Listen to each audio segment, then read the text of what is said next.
Podketeers. Man, I don't know about you, Andrew, but I am still recovering from everything, from being sick and then kind of feeling okay. If you remember, D23 was kind of up in the air for me because I didn't know how I was going to be feeling. And, Yeah. I was feeling well enough that I got to see my buddy Heyzen. Yeah, that was a highlight for me. I gotta of give all him a the hug. Disney stuff announced and everything, I got a chance to see Andrew and Tina, and it was great. But yeah, thankfully I felt well enough that I figured, okay, we'll go, and so my wife and kids were happy, and we got a chance to hang out on Saturday.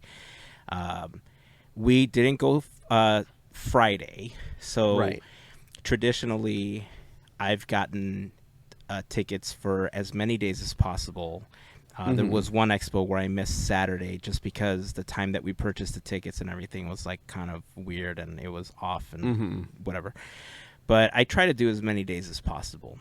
Right. And the original idea was to try to get 3 days.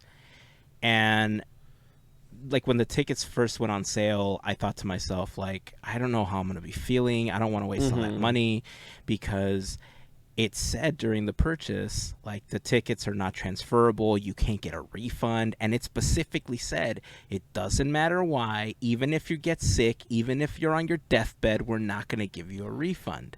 Right. And I thought, like, well, that's messed up, right? Like, if you're in a point, like at a point where you can't physically make it, your choice is drag yourself there and infect other people or lose out on that money. Right. So that was one thing that I don't know, it didn't sit right with me, so we ended up getting, like, for me, I just got the 2 days because at that point I thought to myself, like, well, if I'm not feeling well enough, there's no way I'm going to lose that much money. Right. Because it's not just me, right? It's like me, my wife, my kids. So that's 4 tickets, and it's not cheap to go to the expo.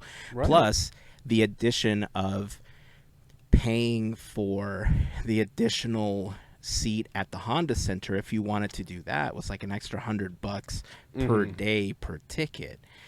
So that's another $400 per day. You're looking at an extra $1,200 for the entire weekend if you wanted to do that. So it wasn't cheap going to D23.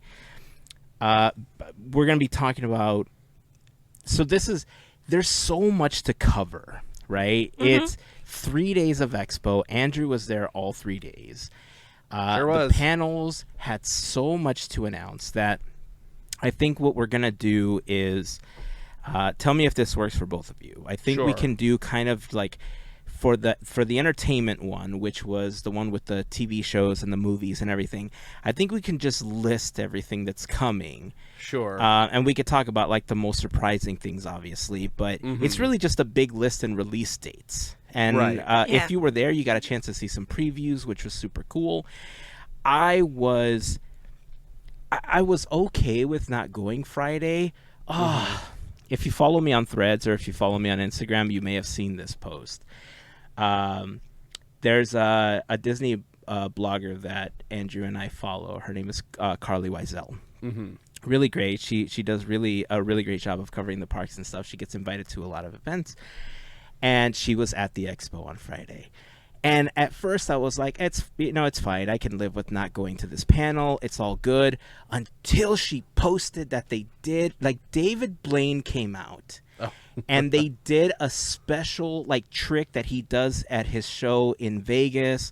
And they gave away a D23 branded David Blaine deck. And those decks, the trick that he does is sealed in a black package that says "Do not open," because he goes through the whole spiel and the whole trick.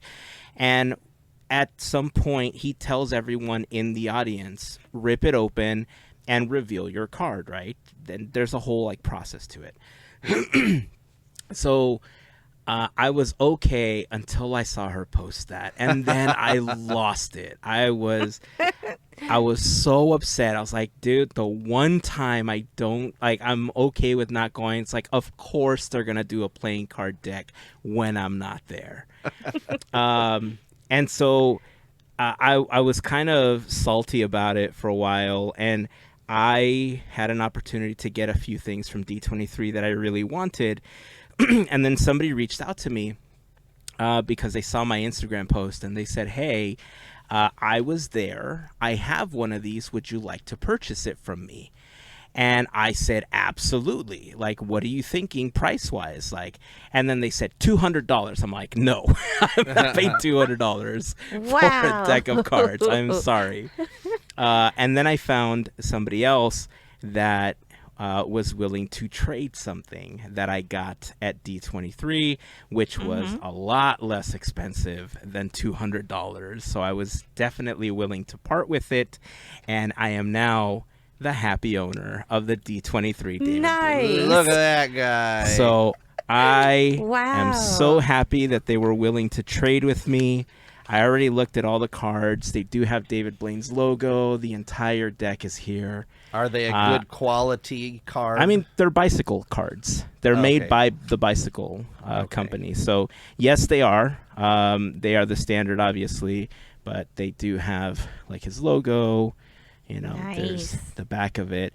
The only thing that I didn't get as part of the trade is the little black bag that says, like, do not open, like, during the trick. But I didn't care. I got my deck. I now have the deck from that day. And, you know, I'm missing some Lorcana stuff now. But, hey, I got my David Blaine D23 deck, so I'm happy. Speaking of Lorcana, the Lorcana... You know, we talked a little bit about how they were going to soft launch the new chapter at D23. The other thing that they were going to do at D23, though, was release a 6-pack of cards that included some limited edition cards and a special Oswald card that's not scheduled to be released until November of this year. So when people caught wind of that, apparently there were tons of people that, like in previous Expo years, were camping out as early as possible. And as early as possible, I mean like the day before at 11 p.m., even though it was clearly stated that you couldn't start lining up until like 4:30 the day of. 4:30, yep. They were lining up since 11:30 the night before. And as soon as the doors open, it was a madhouse. I was seeing videos on Friday morning that people were posting to TikTok of people running and fighting for their place in line. The entire cross section of where the Ravensburger booth was flooded with people because they were all after this like limited edition D23 box, right? Nobody wanted the other stuff. They wanted that. It got so out of control that they ended up giving out wristbands to people with return times where they could go get. I think it was limited to 2 per person. And for me, I was like, if I could get the latest release, which didn't really matter because DisneyStore.com and like major retailers were going to get it like end of August, like the 28th of August or something like that, if I remember correctly. So really it was only a 2-week like head start. And I don't play Lorcana, you know, like other people do. You just have it. If anything, I want it to collect the artwork on the cards right now. I want to play, but really don't have people to play with. I don't know how to play the game. I still have to learn how to play the game. I mean, you don't know about the Dreamers and the lighthouses, and I don't know what's in Lorcana. No. Neither do I. So, long story short, the stuff that I've purchased, some of it is still closed because I always thought that I would make like a video opening it and, you know, there was going to be a surprise and stuff. I'm reaching the point where if the video happens, cool. If not, I want to open it to learn how to play Lorcana. Part 2 is finding people to play with. And it's not something you can do online, so that also puts a damper in it.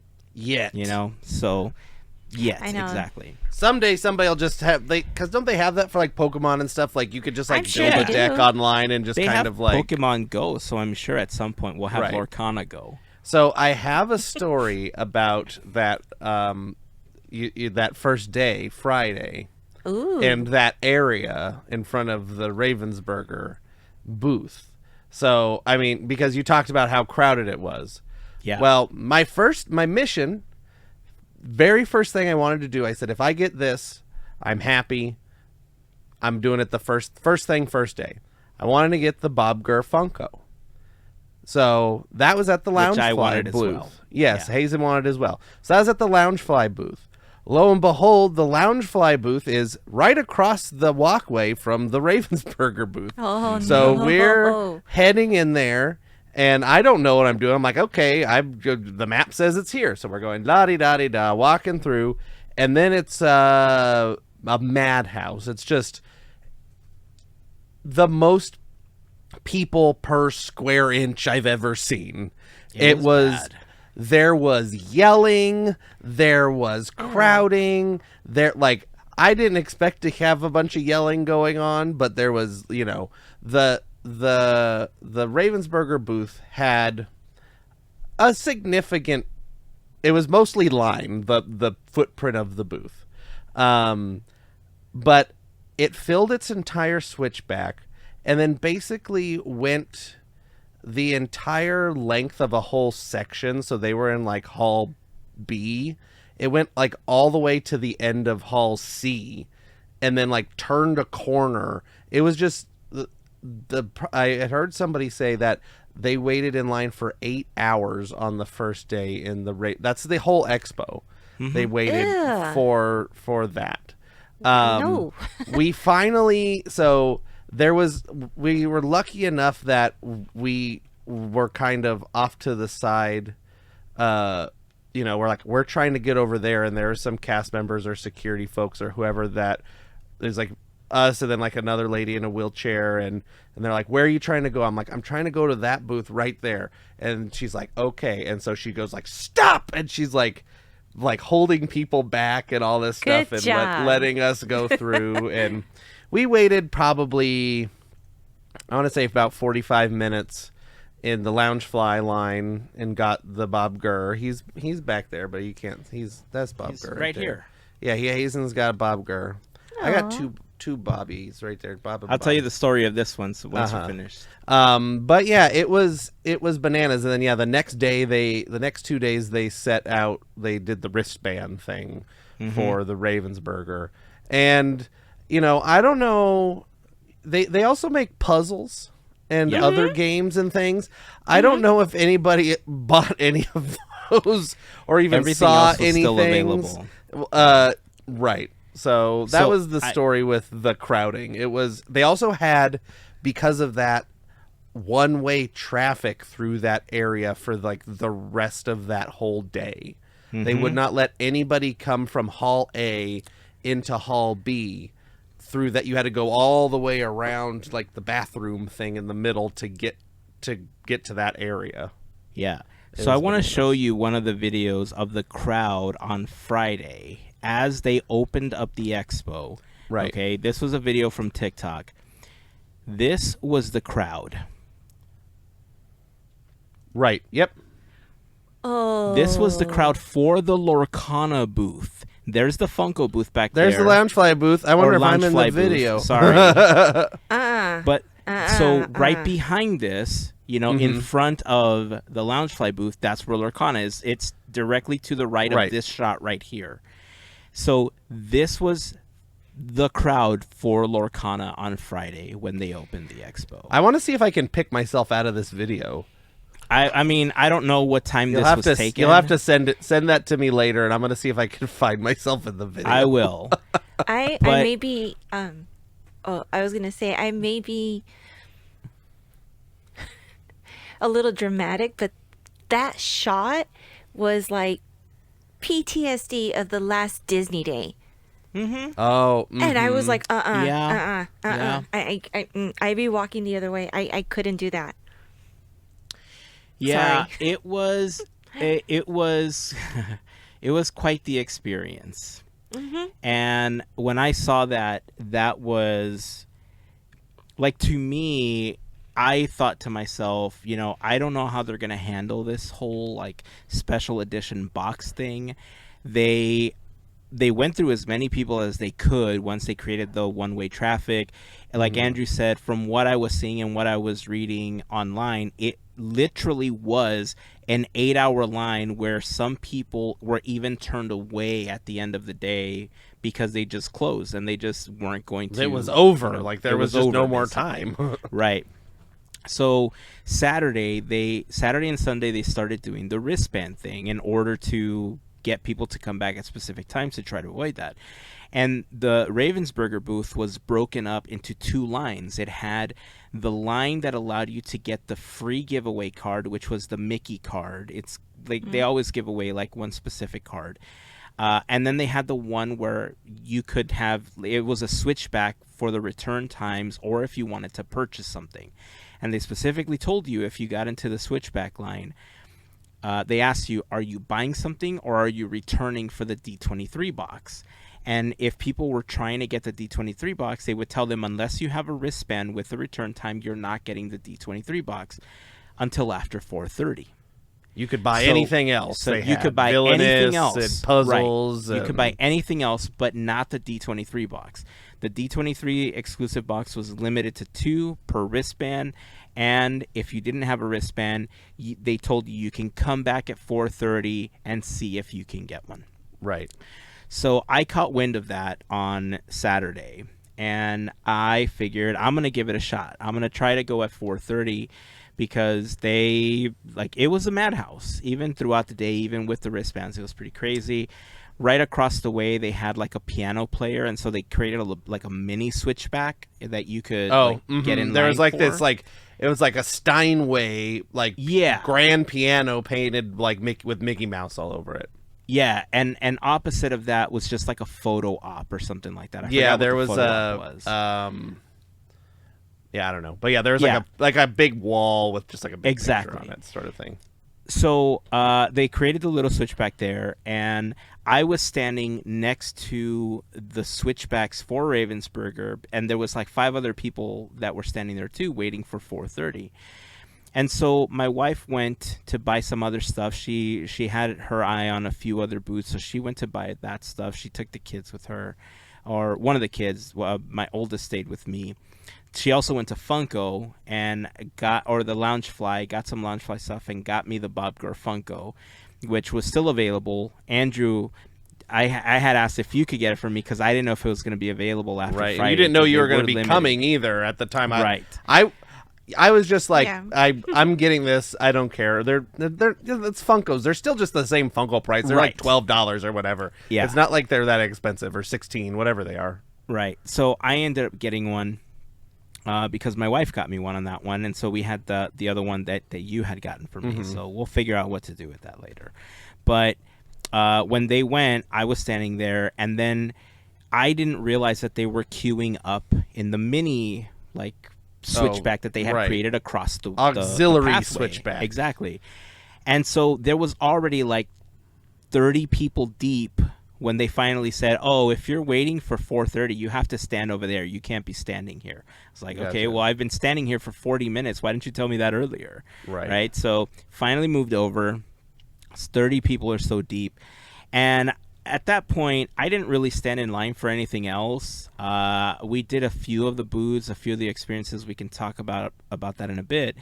But the panel situation was weird because they did the whole lottery drawing thing for like what you could get. Right. And the luck that we drew was we got like a pin giveaway on the floor. I forgot what the pin was, which we didn't even go to because we were standing in line for something else at that point. So we lost that. Plus the boys, our kids were kind of steering what to do because our boys were only going to be there one day, and the plan was for my wife and I to be there on Sunday. And then we weren't there Friday. So we figured we'll let the kids kind of drive what's happening on Saturday. Right. And they Yeah. wanted to go to the Epic Mickey booth because they had a demo of Rebrushed. And then they also gave you a collector pin set for like Epic Mickey with like 4 pins of the Oh, game, they gave which was it to kinda you? cool. I would have went in that Nice. booth. I was just like, I walked by that booth and I was like, I don't need to go in here. They're just playing video games. Yeah, I already no, it played was- Epic Mickey. Yeah, but in order to get the pin set, you had to play the 10-minute demo. Oh, So you okay. did have to play the demo. So Gotcha. you got a little chance to play, and Right. you got to see the updated graphics and everything. was which it was pretty cool. Xbox, PlayStation? It was an PC? Xbox version. Xbox. Yeah. So that was fun, and then we got the pin set, and then after that, we walked around to an exhibit of the cars and everything. Blah blah blah. I'll tell you that. in a Cars was great. bit. Okay, so for Ravensburger, when 4:30 came around, I guess they changed their mind because more people started coming with the wristbands that were in the last group, Right. I guess. Okay. And so they didn't really open the line until closer to like 4:50, almost 5 Okay. o'clock for the people that didn't have a wristband. And we got inside, and I thought to myself, okay, if I get this box, great. I heard somebody say we have very limited quantities. It's limited to 2 per person. And I thought, all right, if I get it, great. If not, I'll just get the new expansion if they still have anything left, and then whatever. It is what Right. it is. Right. They got to me, and I asked them, by any chance, do you still have the D23 box? And they said, yeah, we still have some. There it is. Nice. So I got Dang. one. It is, like I said, it's got. I'm trying to like. So there's just 6 cards in that giant box. It is. There's going to be a big reflection here, but I'm trying to. That's Yeah. So okay. there's just the 6 cards. This is the one they gave out, the one right here, and then there's Oswald on the end, which doesn't get Nice. released until November. So this was the box set that everybody was fighting about. 6 cards. Yeah, 6 cards. It was like so I got 50 that. bucks. How much was it? Let's not talk about that. I think we should. Let's not talk about. I think we this. should talk It was about how much $100. 6 pieces of paper It in a was big box. $100. It's And you don't art. even Hold you don't on. even know what it looks like inside It because it's still in the is- plastic. It is. Well, it's 6 foil cards. The foil cards are always the most expensive ones in the game. So remember we were talking about how they were like finding Right. using the technology. Right. The CT foil scanner. is how they're finding it, because I did Gotcha. more research on it. Oh. It doesn't tell you every single card in the It's box. more it has to be a reflective in foil there, cards because yeah. it's reflecting exactly. Right. Yep. So these foil cards are the most expensive ones in really the game. So it was $100 for the set. Okay. And Okay. as soon as I bought it, I was curious. I went on eBay. It was already selling for up to $2,000. Of course. Primarily because of the Oswald card that's unreleased, and you can Right. only get in this set until later this year. And later this year, you're not guaranteed to get it either because it's part in of blind packages. Right. Like, it's a luck of the draw. This is the only way to guarantee that you're getting the gold foil Oswald. And you could just get a plain old Oswald, not gold foil. Is that a chance that you could also get? I don't know if there's a regular Oswald. I think the foil might be the only one in that Okay. release. I don't quote me on that. Gotcha. I don't Who know knows? enough about It doesn't- it's not released Maybe yet. there is. At this point, I don't know. So it was up to $2,000. And then the Mickey card that they gave out, that was the second line where you could just stand in line to get the free Mickey card. The very first day, those were also on sale for like $400 on eBay by themselves. Like now, if you look for it, it's like somewhere between $150 and $300, depending on how messed up the card is. Because they didn't give you anything to protect it. You just walked Right, through, it's just you a got card. the It's card, just and a stack of you cards. had to figure out how to protect it. And like people were walking around with this card like in their hand, like Sorry. like not trying to damage the corners. That's or all anything. gold. It's a cash cow. So This- what we ended up doing, or what I ended up doing, was I used the Funko box and I tore the plastic and I Smart. slid it on the Oh. side. And then this Yep. one, like my wife got me the little plastic case, so it was basically protected. Oh, okay. So that's how I carried mine around. Wait, were they selling the plastic case there at Yeah, the Funko you could buy the booth? protective case. But does it just say Funko on it? It doesn't say like Bob Gurr on the case, No, right? it just says Pop on it. Oh, yeah. okay. Then I can buy that online. Yeah, it was just more to protect the box. So Right. that Right. Get all messed up. So that's how I ended up with mine, and I was happy because I didn't really want a lot of stuff. Like usually when I go to the expo, there's multiple panels that I want to see, which I didn't really get any panels because we got the pin thing, and then we had like the Honda Center that we were going to go to, which was a surprise to me. I was like, my wife, like, surprise, you're getting a chance to see these panels. So that was pretty awesome. Right. And then usually the big thing that I like to buy when I go to D23 is go to Mickey's of Glendale, which is the Imagineer store that they have at the expo. The biggest thing that I like to buy when I go is hats, because Disney has this really great way of excluding fluffy people from a lot of their apparel. And that the expo is no different. Like if you go to Imagineering and stuff, I'm not going to find clothes that fit me because they hate me. So usually it's hats, trinkets, some pencils, usually like stuff that says Imagineering on it. Right. In the Disney store, like the official studio store, they had a partner statue and the water tower that I really wanted, but they were like $150 a piece, and I was like, sorry, but no thanks. And then that's pretty much it. They didn't have any hats. Apparently all the hats that they had were like those really floppy, ugly dad hat looking things that are like super small, and like I hate them. Like I don't They had like those dad hats at all. So when I went in there, they had one like one size fit all, like regular baseball horrible. cat, Yes, but they're it horrible. wasn't big head size, I guess. No, it wasn't those Funko head size. Those one size fit all are more like one size fit most people with small heads. Right. And they did have a fitted, a more fitted, more proper baseball hat. Right. But it was like Sorcerer Apprentice themed, and I That thought was- was kind of nice. I am willing to get this one, but they only had it in small. They didn't have the large one anymore by the time I went in, because I went in really late on Sunday Right. to that store.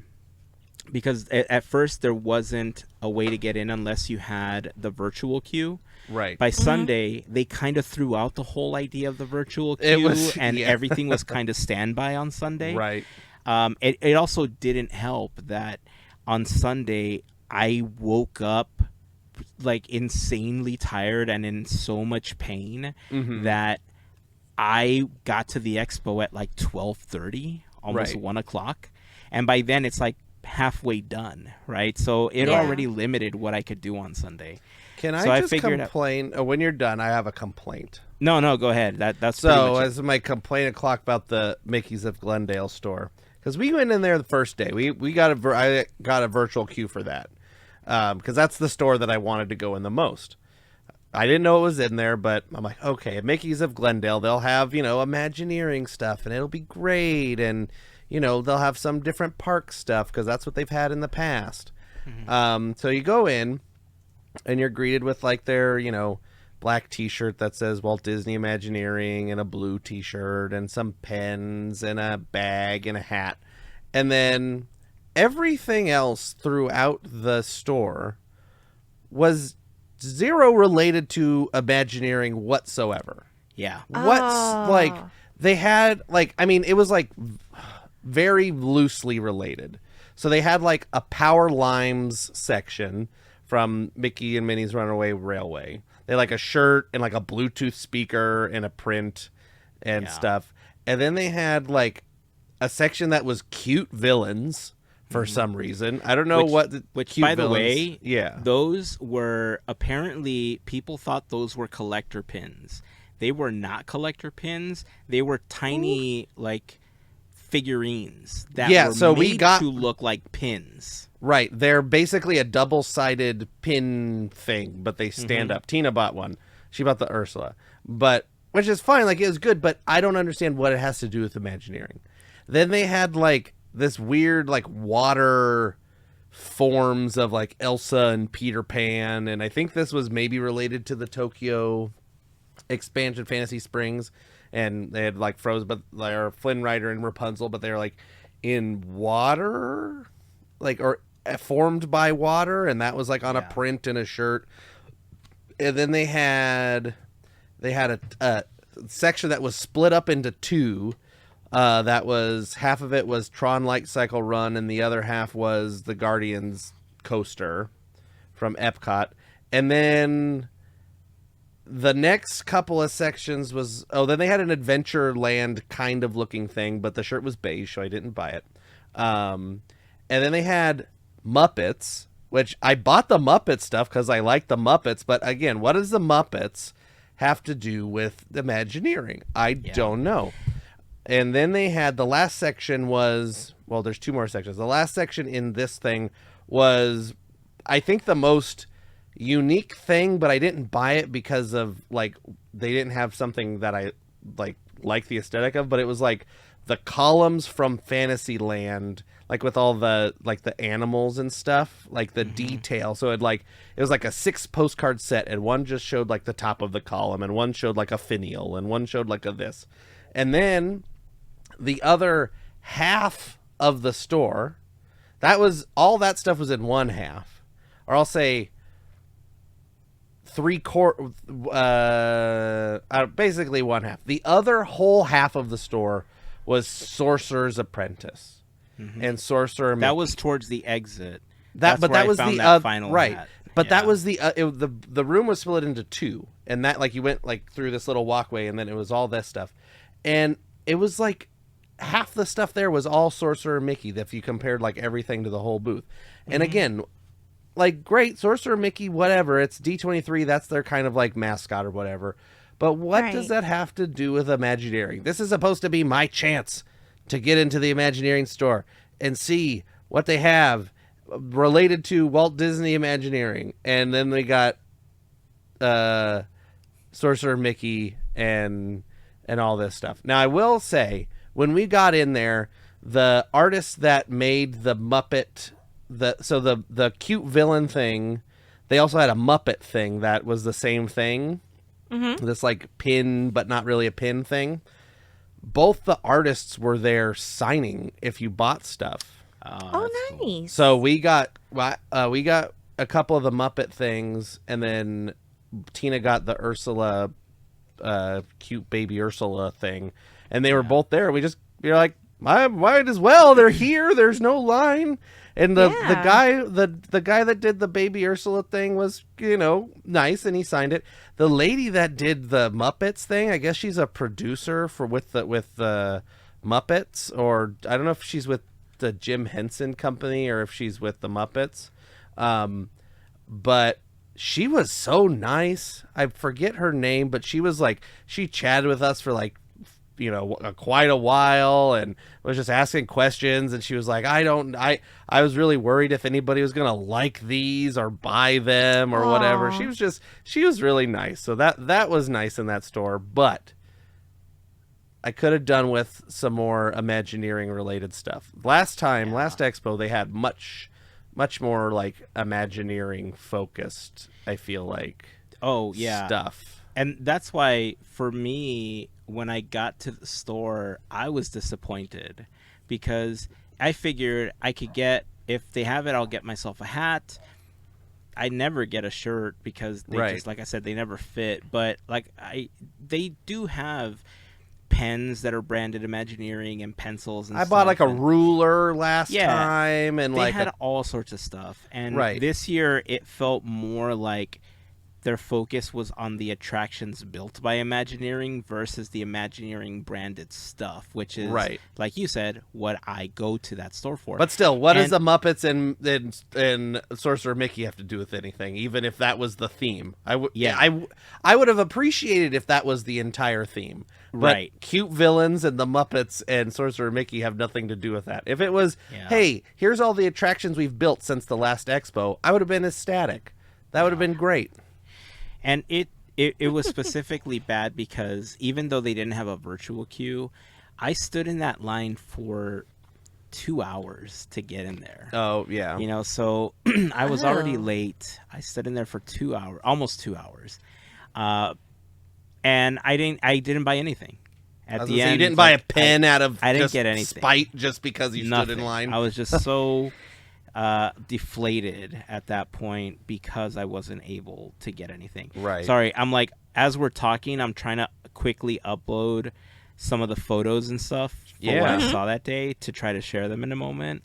But yeah, I ended up not getting anything in the Imagineering store, and I was like kind of sad about it because after standing in line for so long, I guess like the D23 gods were like, you got the Lorcana box set, dude. Like, be Yeah, happy you with win your some, you standing in lose line. some. Yeah. Well, that So was I kind wasn't of too bad, you know. right. That was kind of my experience with the marketplace, because we got the virtual queue for the second day, for Saturday, for the marketplace, and we went in there, and it was probably midday or whatever. I don't remember when we got called. Midday through the expo, but my wife found, you know, a few pins and things that she liked. And besides the Star Speeder that was $300 that I wasn't going to buy, even though checking eBay prices I probably should have, I bought 0 things the first time around. Yeah. There was just there was a Roosevelt's shirt that I would have bought, but they only had small, extra small, and that was it. By Saturday, they By were the sold way, out. Yeah, That same booth, I Yeah. asked, the line was crazy for that booth Right. as well. And I asked if they had any of the hats, because Roosevelt's actually has hats that I want. right. The one that I've always wanted that always runs out super quick is the Steamboat Willie hat that they have. Mm-hmm. But they have a couple other ones with like a Mickey finger and another Mickey Mouse, like Sorcerer's Apprentice one that I really Right. like as well. It's got like the hat on the side. Mm-hmm. And the only hat that they brought to the expo was a Donald hat, apparently. Oh. And of course all their shirts. And yeah, so I didn't get anything. This was there. at the So at the at the actual marketplace. Roosevelt's. Oh, Yeah, I didn't at even go to actual the Roosevelt's booth. booth, but this was at the marketplace. Roosevelt's had a Haunted Mansion shirt, and it was black, and it had a, you know, whatever the pattern on it, and all they had for on Saturday was extra small and maybe a medium, and that was it in the Haunted Mansion And thing. and it's not even medium, like it's more like a medium. yeah, it's like slim fit. Yeah. But it was, I mean, I'm not anywhere close to medium, so I'd have to get like 4 mediums and like sew them together or something. Yeah. I don't know. But so it was just kind of like they didn't want me to spend the money, I guess, which is fine for me. I guess I didn't have to buy anything. We did end up going back because we had ended up back up there to see all the other stuff that they had in that area, which was cool. The Pixar Putt and all these other things. Yeah. And I was like, I'm just going to go through the store again. There wasn't really, you could just walk right in because it was like an hour before it was going to close on Sunday. So I'm like, okay, we'll just walk through. And we did a whole loop and they had all the same stuff, the Up dolls and Mary Poppins things and these shoe like thing they're trying to start a trend on, I guess, that I don't think is going to take off. Have you seen the lacers? No. They're like little plastic Chuck Taylors, basically, but they have like Mickey Mouse on them or Rapunzel or whatever. They're called lacers. And here's the crazy part. You get 1 shoe in the box. You don't get 2 shoes. You know how shoes come in pairs? What? You know how Yeah. you buy shoes, you get 2 of them. They only come 1 in these boxes, but they're this big. You know, they're tiny. And it's just trying to be like a new collectible thing, I guess. Yeah. Blind boxes, blah, blah, blah, blah, blah. I think these are just going to all end up at, the Goodwill or something or the Company D. But Interesting. my whole story ends up with there was a thing that I didn't see the first day we were there, which was this. I don't have it in here because all my stuff from the expo is still like packed in bags and things. It's Captain Rex, like this like plastic Captain Rex, and he's like, maybe this tall, maybe 12 to 14 inches tall, and he talks, and his eyes light up, and he can move his visor up and down. And I was like, this is a good, and it was like $25. And I was like, this is a good size that I'm not spending $300 on this Star Speeder. So I bought this Captain Rex. That's the one thing I bought from that whole upper area. Nice. Okay.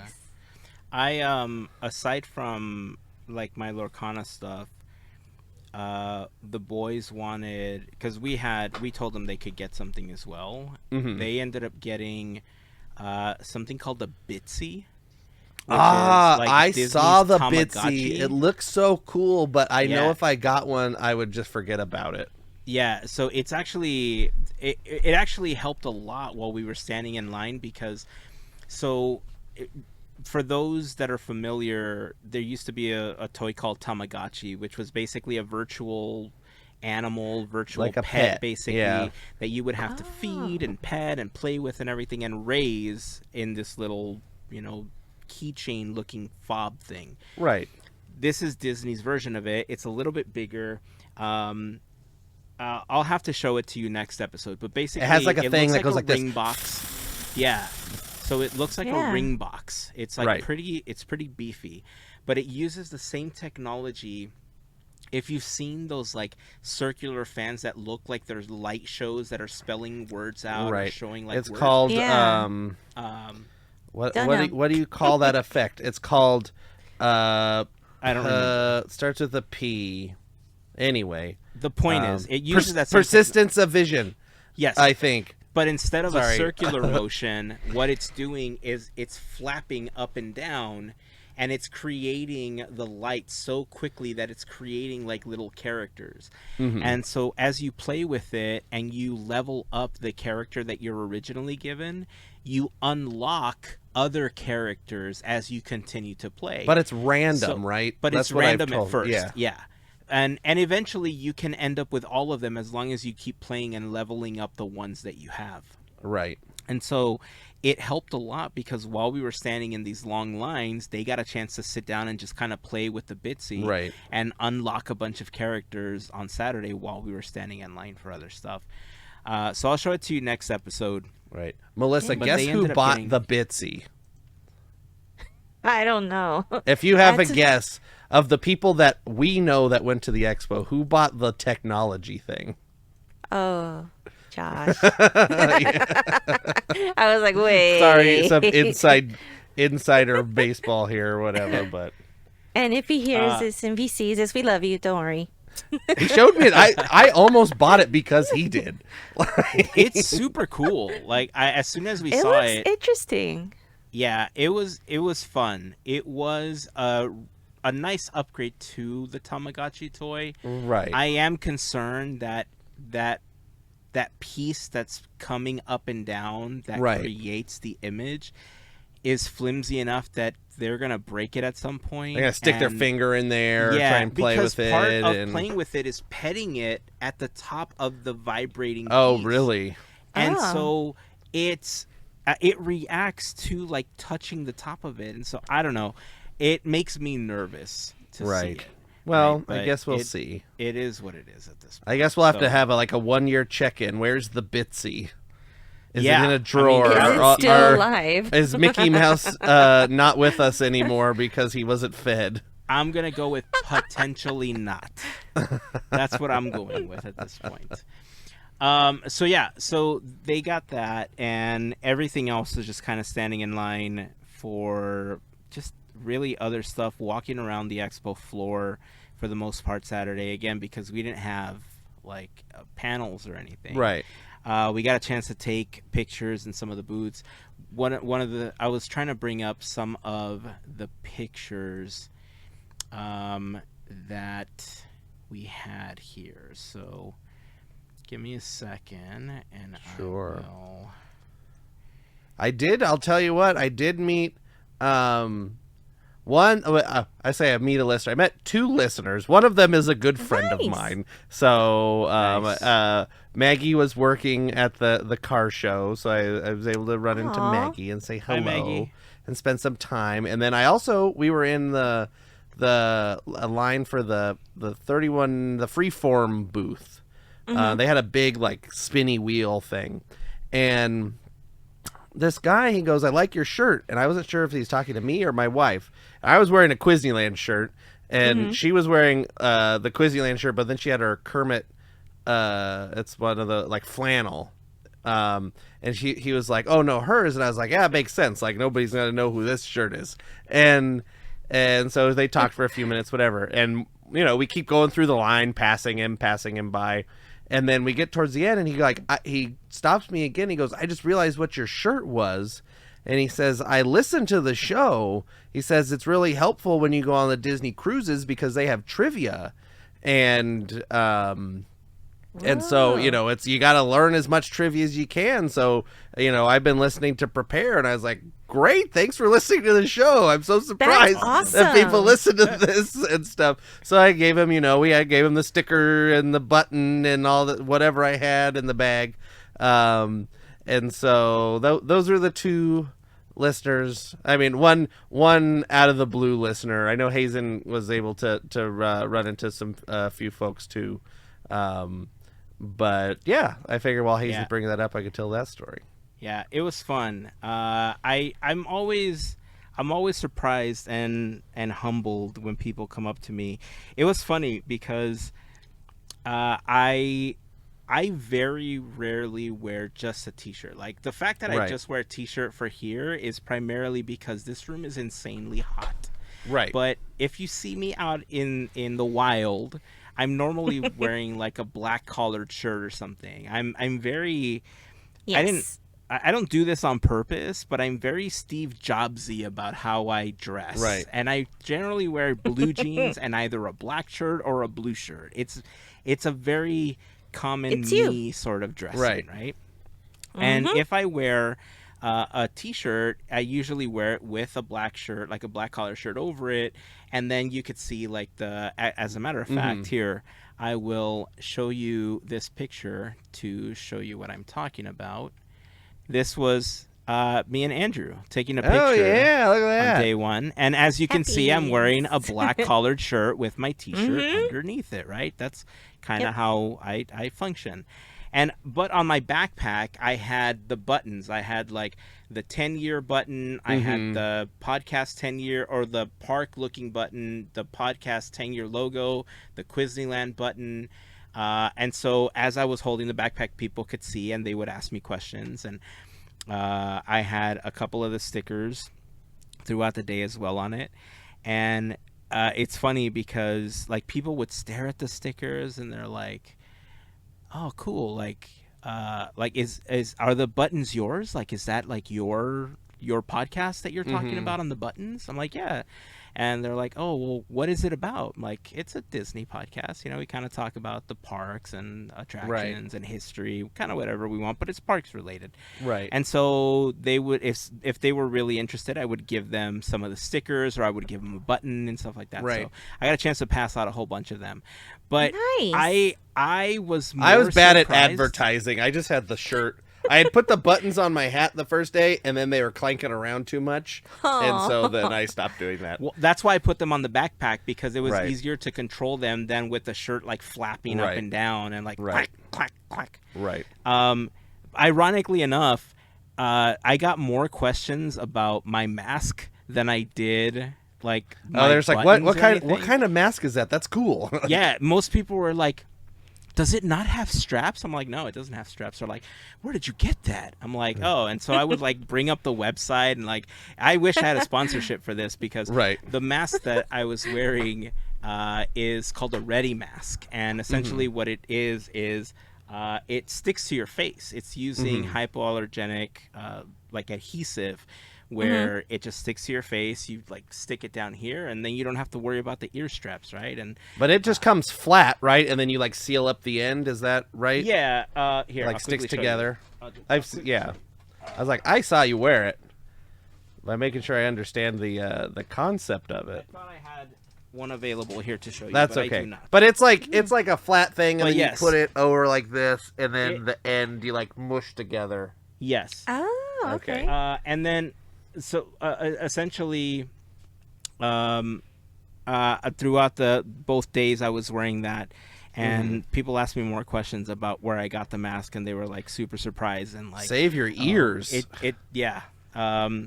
which was cool, I guess, but I wish those people would also have taken the moment to look at the buttons and be like, oh, Right. cool, like what's that all about? I did get an opportunity to plug the podcast to a lot of Imagineers in the Imagineer Nice. section. What was the exhibit called, Andrew? Do you remember? What was it called? No. It was called... I should have the map up, but I don't. I left all my stuff in the Was living it room. like a little stage and it had someone come out and talk about? They had a little stage in it, and then they had little booths, like little, displays around the Yeah. outside of. Yeah. I don't know what it was called, but I did see someone stream it, so I was like, cool. I got to see a little bit of it. Yeah, you know what's funny? I went into this expo because I knew we were only going to be there for 2 days, and because I knew especially the first day the boys were going to be driving behind the Dreams Pavilion. That's what it was called. Okay. Normally they have a really massive booth or like a really large section, and it's broken up into tiny sections where you can go in and Right. see models of attractions, models of new park sections. They have little exhibits of like costumes or like they had Whatever, like ride the little vehicle the or- ride vehicles. They had the little robots, the little chicken looking robots The from BT, Galaxy's the Edge. BX, B. Yeah, I forgot what they were called. Burger King droids. I don't know what they're called. Something. I met the people that X. developed that. So it was really nice because the way that they broke up those sections was you saw the photographs of the representatives of those particular projects with their Right. name and like their title, what they did for Right. Imagineering, and they were called subject matter experts for each portion of those attractions, and you got an opportunity to meet the people that developed. They were that just all particular there. thing. They were just there, right? And you could Hanging talk out to throughout them. the day. Yeah. Yeah, it was Nice. fantastic because it was there where Andrew got a chance to meet Daniel Joseph. Oh yeah, that was on the very first day. Yeah, That was on Friday. We just happened to, we were going through the booth, and I was like, this is, it wasn't super crowded. It was kind of crowded. It wasn't super crowded. And this section was like the I guess illusions and effects kind of section. And there's a kind of a big wait, and so I was kind of standing off to the side, and I was just looking, and we started chatting, and I wasn't like really paying attention to. I saw he had a name badge on and everything, and we started talking. He just started explaining stuff, and I asked him a question about how something worked, and he said, a magician never reveals his secrets. I was like, okay, fine. Oh, he told me. Oh, jerk. No, just kidding. Because they had this cool, like hologram pizza floating. Yeah. And you know what? It was like it looked like a brick wall, and then there's like a pizza floating in front of it, and then it would change to something else. You know what I think was different is that if you just asked them, how do you do this? Their answer was probably a magician never reveals their secrets or whatever. Well, I'll they were tell you saying, exactly right? what I asked him was, I said, so the way this works, I said, is it like whatever the technology is behind, like this brick looks like some sort of scrim, and then whatever the technology is behind this, and is that something along the lines of how it works? And he just says, a magician never reveals his secrets. I was like, okay, that's fine. Oh, that's funny, because my question, and this was actually for several of the Imagineers Right. that were there, because depending on where I was going, I was asking very similar questions. Right. Except that I would try to decipher what was happening, like Right. just from the visual. Right. And then my question was usually, so it looks like you're doing this, this, and this.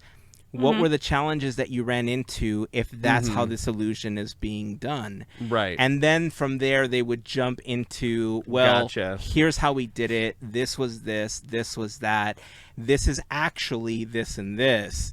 And so that's kind of how I would start the conversation. Right. There were a couple that revealed less than than more, obviously, but they were all pretty open to talk about like how they were doing stuff.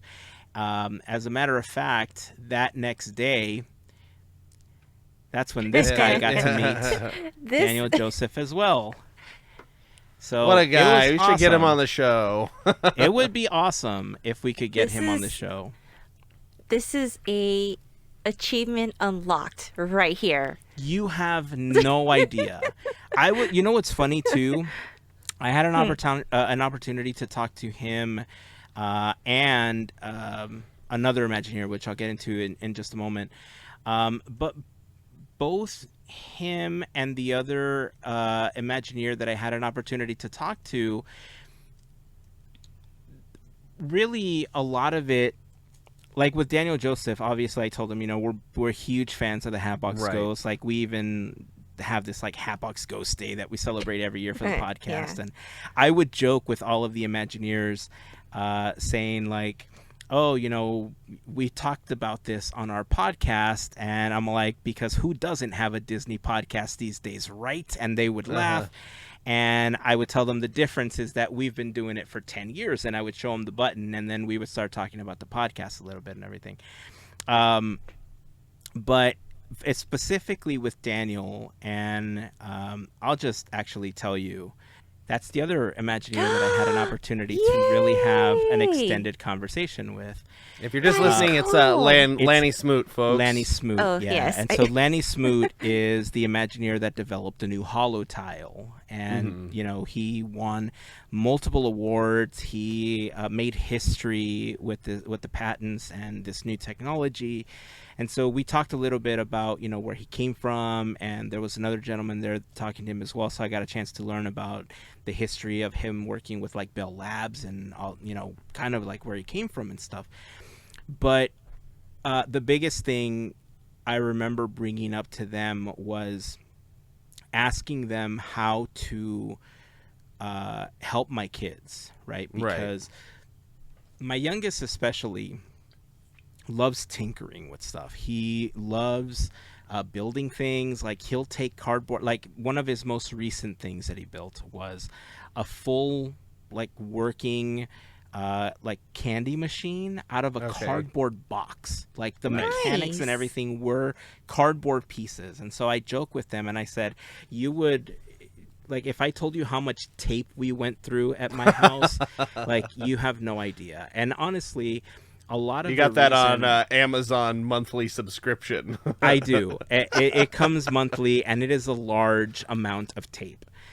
And truth be told, one of the biggest reasons why I've considered getting a 3D printer is a lot because I want to be able to play with it, because I want to be able to make stuff. I love tinkering with stuff as well. I love building stuff. I think it's a cool way to craft things and build things and stuff like that. But a lot of it is also to give my kids the opportunity to learn how to design, prototype, and then build something. And when I mentioned that to both Lanny and Daniel, they said, oh, well, all of these things here, and they pointed specific things out there, like these were designed like in CAD, and then they were 3D printed to build the prototype. This specifically is a 3D prototype, and like each one of them pointed out how that technology specifically has been beneficial to them. And like for me, it felt like I think it's time, right? Like at some point, like I'm not just investing in this really cool, fun toy. It's a tool that's going to invest in my children's future if they continue down this path, right?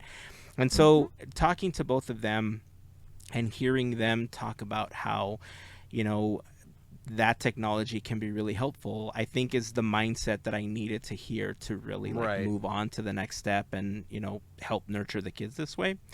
But it was just such an awesome opportunity to speak with both of them.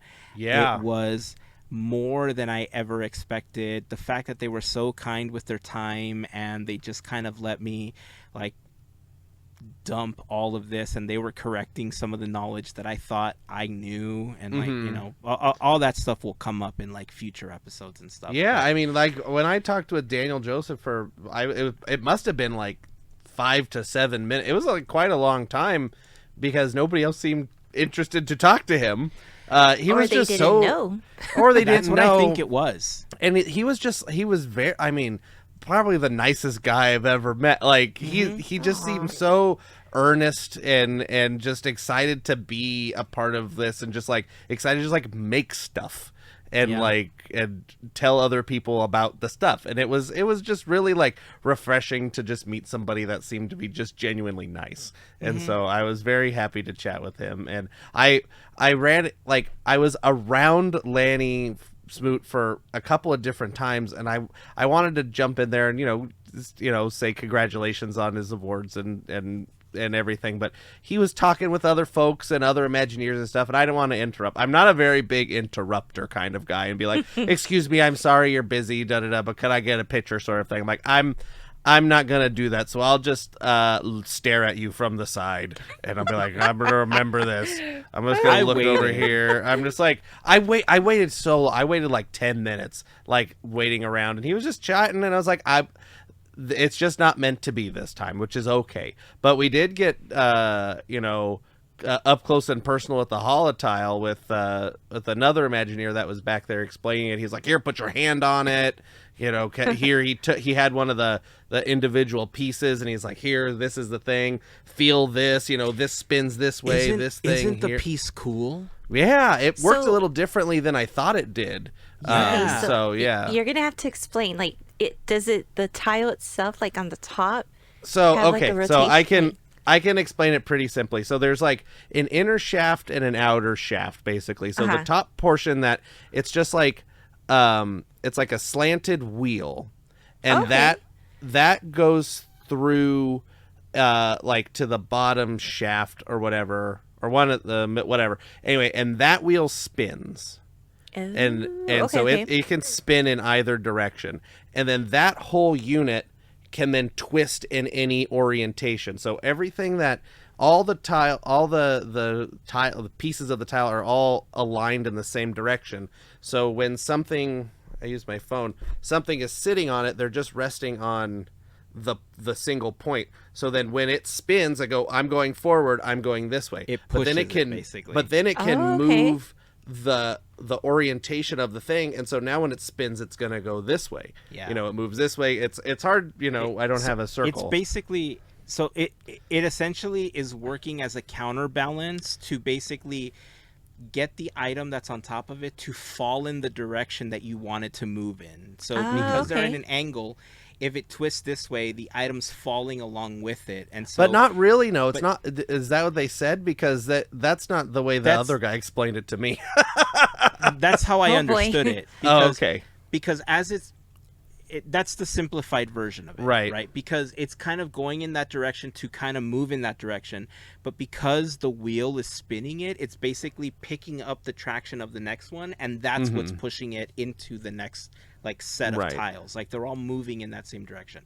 But it's using that same like pivoting technology to pivot and spin in the direction that you want to move it in. And then the other stuff that's like cool about it that like I didn't get any kind of explanation was, or I didn't ask about, was like there's different applications that they've used this for. They're like, all right, here's the thing, and I have a remote, and I'm moving the thing around.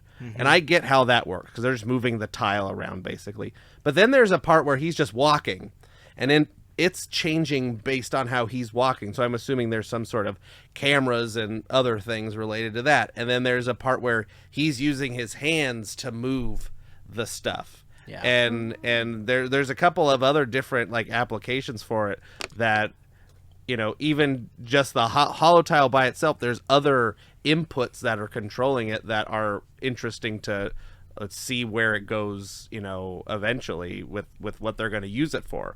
Like I see this, and this is like, all right, every warehouse in the world is going to have these to just move stuff around. Yeah. That's what it sounds but like. Yeah. It's funny you said that too, because one of the Imagineers that I spoke to said that a lot that we would be surprised as to how many patents Disney actually They has said the because same of Imagineering. Right. They said the same thing to me. And that and that a lot of the technology that they build doesn't always necessarily make it into the park, but a Right. lot of their money is made by licensing the technology to other companies to use. Right. And that is one application where they would make money, right? And I Yeah. shared with Lanny the idea that we had when we were talking about the holo tile, where I said, imagine using a portable version of this similar to what you have here, but you install it at like a children's hospital and you use VR technology to allow them to walk through the park if they're too sick to be one of the Make-A-Wish kids that Right. can actually go physically. And he just kind of sit there and he's like, that's actually a really great application for it. Aw. So I don't know if that's something that they were already planning and he was just being nice about it, just to kind of, Right. make me feel good about the idea. But if it's not, Lanny, please cut me a check. I mean, I Or come on the show at least. or come on the show. To us, yeah. But yeah, I mean, I spent, especially Sunday, because I didn't really have a lot of other stuff to do. I got a chance to talk to a lot of the Imagineers in there. I got a chance to watch a lot of the presentations because they did have a little stage, Mel, where they brought people out and you could, they were presenting things and everything. That second day, they also had a model of Monstropolis available.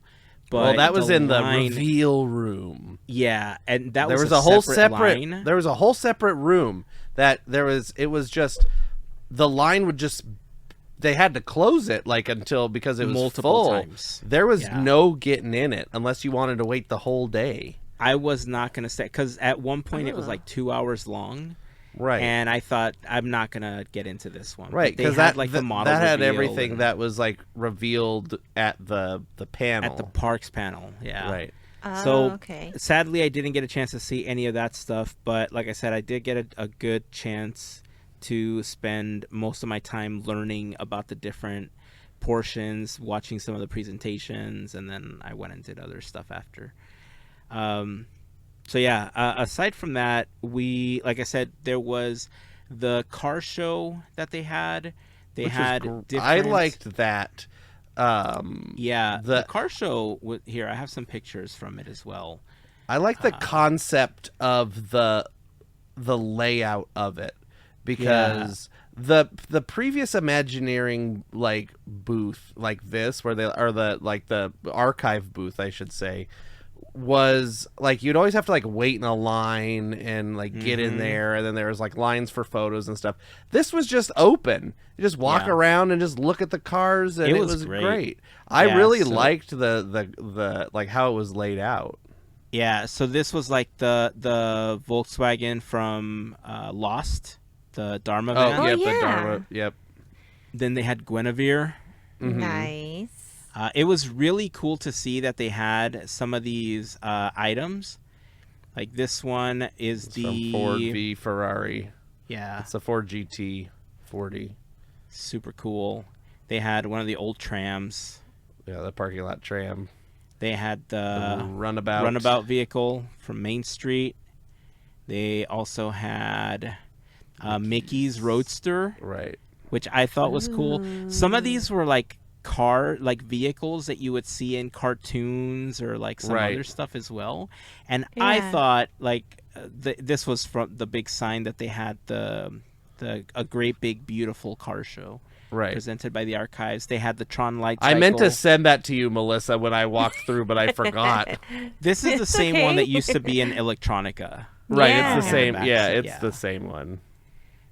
They also had this vehicle, which was one of the Lexus vehicles from Aries, I think. No, not Aries. It's from. It was from some Fox movie. It wasn't Tron. Oh, It was. They I had a didn't couple of remember. those. It was yeah. I think I got a um, picture of the other one as well. Yeah, that's from the new Alien. Yeah. That's the biggest vehicle they had. Minority Report. Minority Report. That's 20, for the Lexus. This was the other picture that I took. Yeah. So they had two Minority Report. That's the this other was one. the other Roadster. I love this one. Oh, that is If this so was like cute. a real car, I would love this as like a real car. Yeah. Let's see. There was also this thing. I didn't even see. That must have been on the side. There was a side I didn't. It was walk behind on. everything. It was like on the one side, right? Yeah, it was behind everything else. They also had the Shield. I saw that one, the Shield Lexus. Yeah, you could tell that Lexus sponsors a lot of that stuff. Right. Right. They had the let's see. They had a couple Muppets cars there. They had 3 Muppets cars. They had this little tiny car from I think it was Muppets Most Wanted. Yeah, I have those two. Okay. Here. He's trying to find. If So not, that was actually. It was.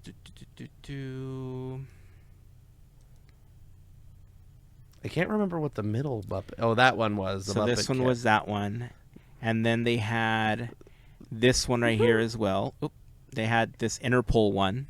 Yeah, that's from the Muppets Most Wanted. I think what's his name from Modern Family. I think he drives that around. Yeah, and then this wasn't part of the vehicle one. No, that was at the Disney Plus booth. But this was in the Disney Plus booth. It's just the boy and his course. TARDIS. I think it's the one that was at Disneyland, probably that they just moved over the one. here. Yeah, Hey, it well, was the one from there. there you go. They- You got to yeah. see it. They I had the did. Dr. Teeth van there as well, which that one was Cool. really cool to see because it's the one from the show. And it was all the whole bottom was cut out, so the performers could be in it and Right. film with it. They had like the I'm trying bug. to find this other one because I think this one's gonna be. They had the bug from I know Once I Upon saw a this Time. Is it the Yeah, green oh, yeah, one? yeah. Is that Yes, the one that's you're the going one to I show? was trying to I find, won't yeah. say that. They had I think they had his motorcycle from Tron Legacy, the Ducati. They had three of Cruella's cars. Yes. So they had Awesome. I thought I took pictures of those. they had the All right, I found A-Team it. van, which I thought was cool, but I like the Yeah. A-Team. So Okay, this is the one that I got such a kick out of. The Homer, the car built for Homer. hey, that right in the back, there's his Ducati, I think, from Tron. That's So- cool. This was super cool. The fact that these cars were brought to life was just such a fun way to celebrate the vehicles from all Right. these different projects. So And then under that dome or the kind of I don't know, it looks like the LAX building or whatever. That had the sign on top. It wasn't. I don't think it was one from the Magic Skyway. They just says it's a 1964 and a half Mustang, which was featured in the Magic Skyway, like Ford's Magic Skyway from the '64 World's Fair. So they just had a Mustang there. There was just so many vehicles, and it was great. What else? I'm trying to remember. by the way, not vehicle related, but I tried to stand in line for this, and apparently there was a virtual queue for it. I almost met Bluey and Bingo. And I tried really hard, but the line was also very long for this one all the time. 'Cause I saw apparently somebody share a everybody wanted video to. that Bob Iger met Bluey and Bingo. That's funny. We took a picture in that spot, but we didn't actually see Bluey and Bingo. The line was so yeah. long to meet them. It kind of looks like Bluey and Chili, I have to say. Bingo's looking kind of tall there. Well, It's somebody. I do have I to was like, say. I don't know. So did you guys participate? Well, you guys, I mean Heyzen and family, participate in any of the pin acquiring that was going on? No, but I did get a chance to pitch a unicorn a new show. Oh, I didn't even get into that section of we didn't even go in the Pixar booth. Yeah, Because it was the Nice. lines were so long. Yeah. Yeah, we did so there was this thing called the Great Pin Hunt. Oh, that's what you're talking yes. about. Okay, so the answer is we got three Kinda. of them Okay. and then didn't finish because some of the booths ran out of pins. Right. So we started on the first day. We heard about this pin thing. And so somebody told us, go to the Hulu booth or the Disney Plus booth. So we started at the Hulu booth and got our thing, got our first pin. And then I think that day we ended up with like 3 more pins. We ended up with the Descendants pin, the FX, the Bear pin, and maybe one more. Oh, the Nat Geo pin, I think. And then the next day we're like, okay, we're gonna try and get some more of these throughout the day. And so we got the Abbott Elementary pin. That was such a long line, dude. Yeah, we did it right in the morning. Or no, I lied. Crazy. We did it right at the end of the day. They and so did we have were able one of to the get funnest the pins. booths, though.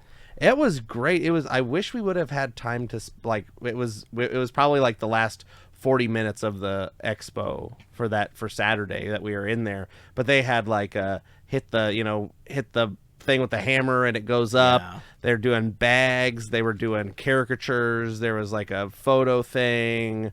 Like a video, maybe it was a video. There was like something else with like decorating like a flower. It was like they had so much stuff in there. Yeah. But anyway, so we went to the Good Morning America booth, which was probably like the smallest booth out of all of them. Yeah.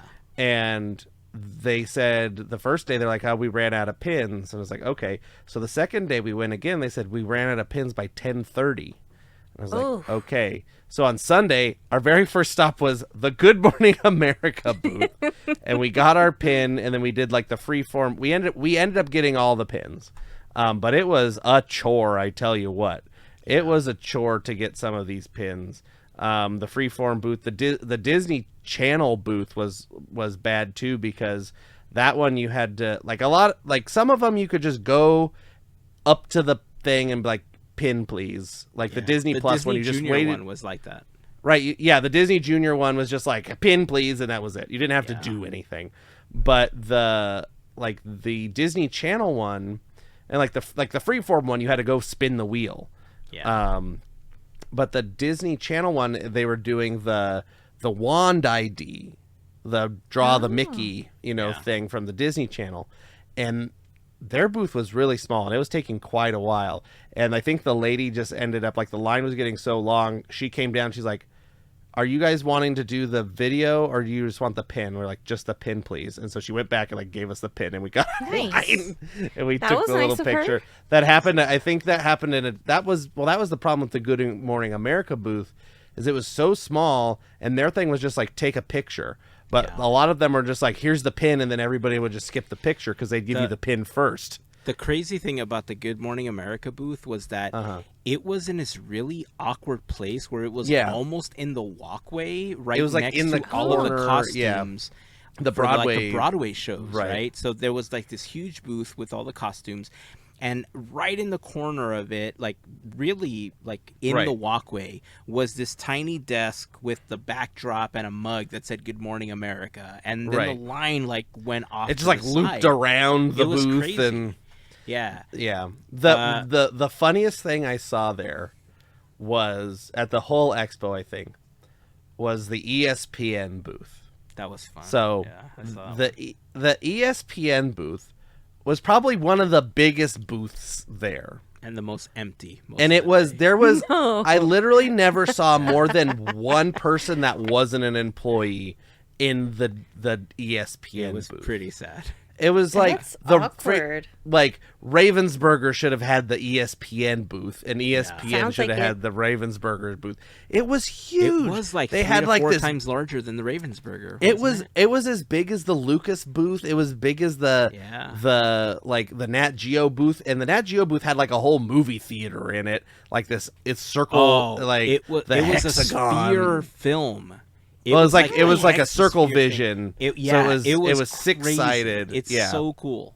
All these booths, Ava Fest, it was the same size as this Ava Fest booth, and the Ava Fest booth had games and prizes and all this stuff, and the ESPN one was a line, and then there was a desk and a big letters that said ESPN, and cutouts of college football mascots or something, and I think you got a poster at the end. I don't know. The Avatar booth, I think, was smaller They had than the multiple ESPN posters booth. at ESPN. It looked like comic book. Yeah, I think they're like the college covers, mascots. Like college, yeah.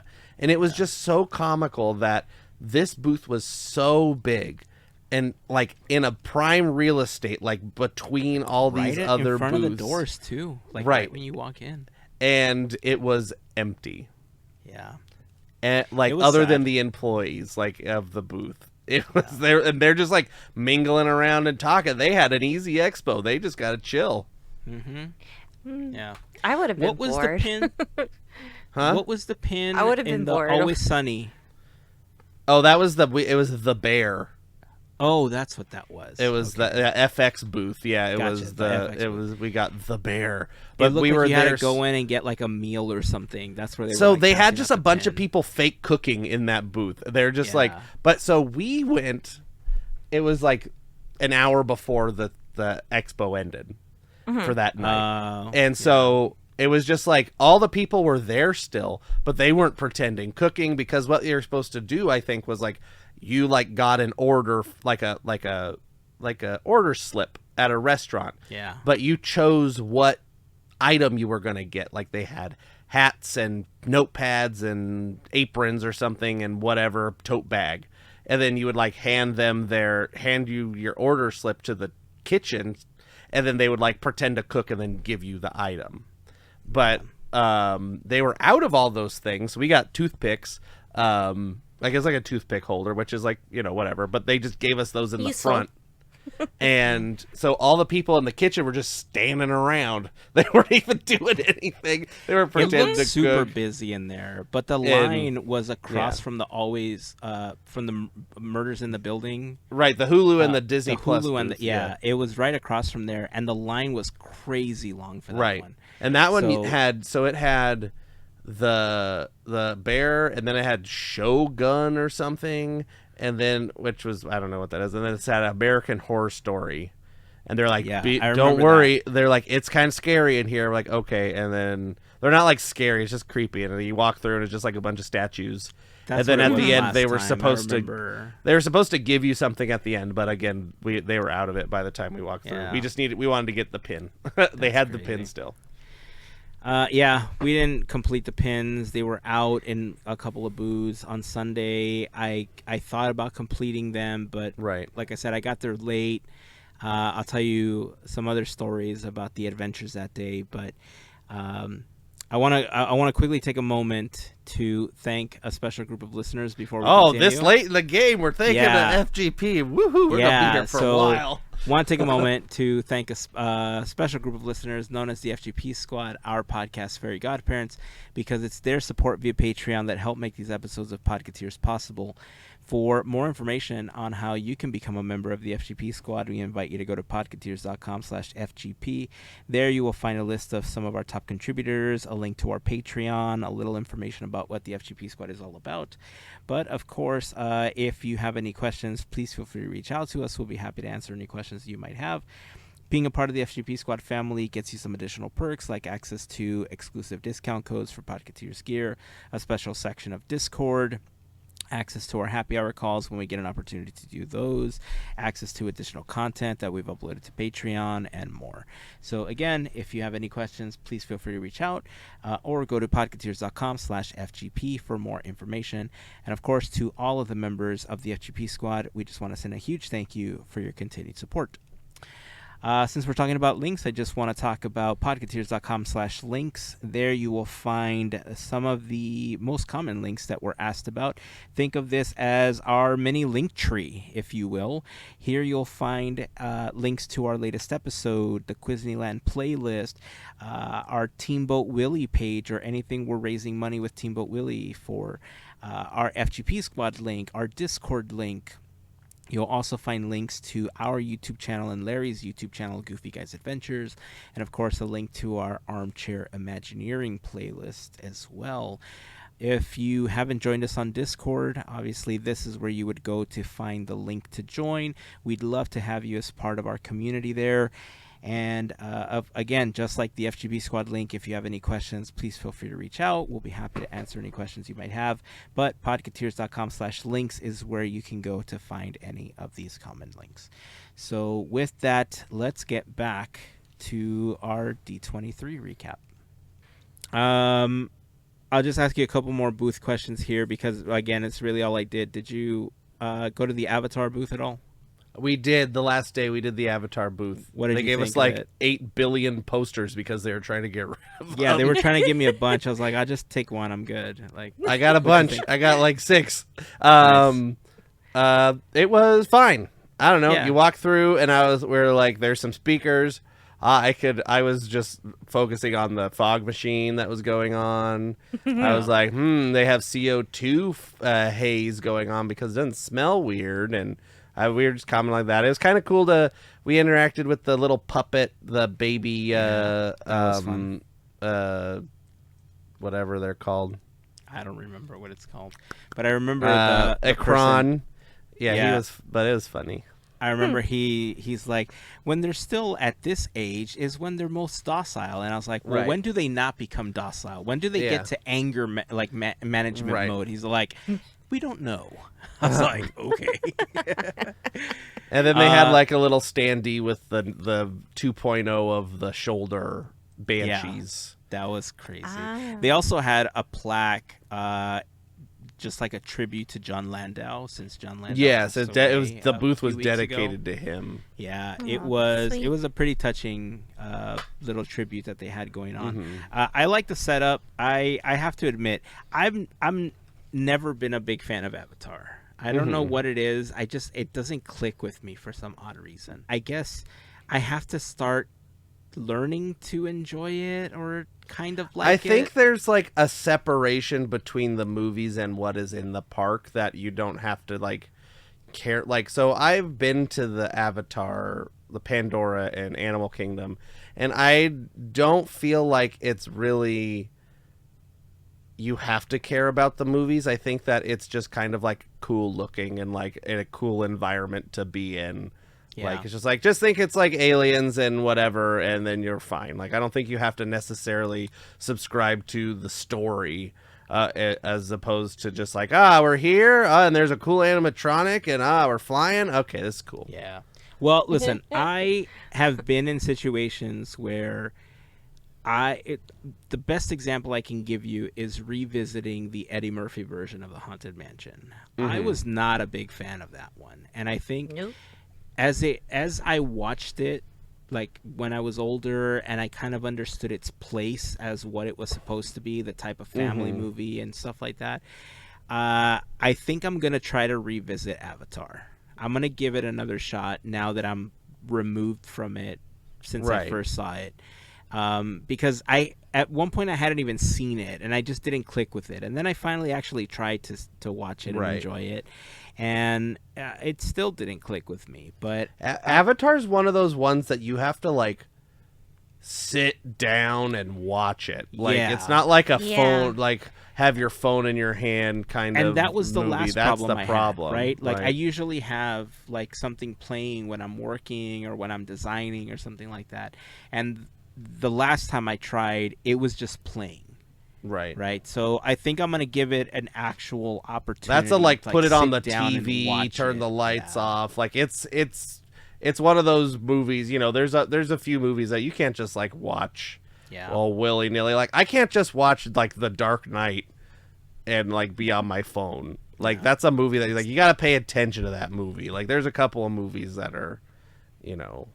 Yeah, definitely that. not a season of The Office that you just Right, play. exactly.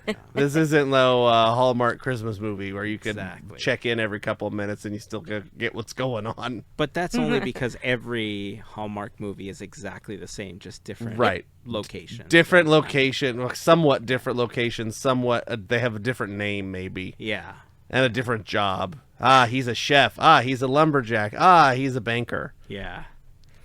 All right, so one of the panels that Andrew and I got a chance to attend together, we'll do a quick recap here, was the Nighttime Spectaculars. Yeah, panel. that one was fun. That's super fun. Do you want to talk a little bit about that one? Sure. It starts out. This was in the, I believe this was the archive stage, just on the 3rd floor. And starts out with, they're like, ladies and gentlemen, Jim Cummings, or I don't know if they said his name. He just kind of came out, and the lights got all dim, and he did the opening narration from Illumination's Reflections of Earth. But then he changed the end of it to go with the panel title or whatever. But that was just kind of like surprising. He came out and was like holding a candle, and he goes, humans, and blah, blah. I don't know how it goes, but it was kind of cool. And then out comes some guy from the archives, say he's like a British guy or something, and he's like, introduces 3 different, I guess, Imagineers, creatives that worked on different nighttime spectaculars, fireworks shows, water shows, different things. So one of them, the only one I remember was Steve Davison, because I know him from other projects. And there's 2 other folks. One guy that did a lot of the Epcot shows, and then the other lady that did like World of Color and and among other things. Yeah. I'm trying to find their names. I wish I had. I deleted the D23 app. Not that it would show me anything anymore. It probably is like non-functioning, but wait, maybe did I delete the D23 app? Let's see. D23. It was Suspense. Stephen Davison, Jennifer McGill, and John Dorsey. There you go. Nope, the app doesn't it doesn't do anything anymore. Yeah, and it was the person interviewing was Graham Allen. He's an archivist, I believe. Yeah. Yeah, and so the panel was called "Magic After Dark: The Story of Disney's Nighttime Spectaculars." And yeah, they went through kind of their careers on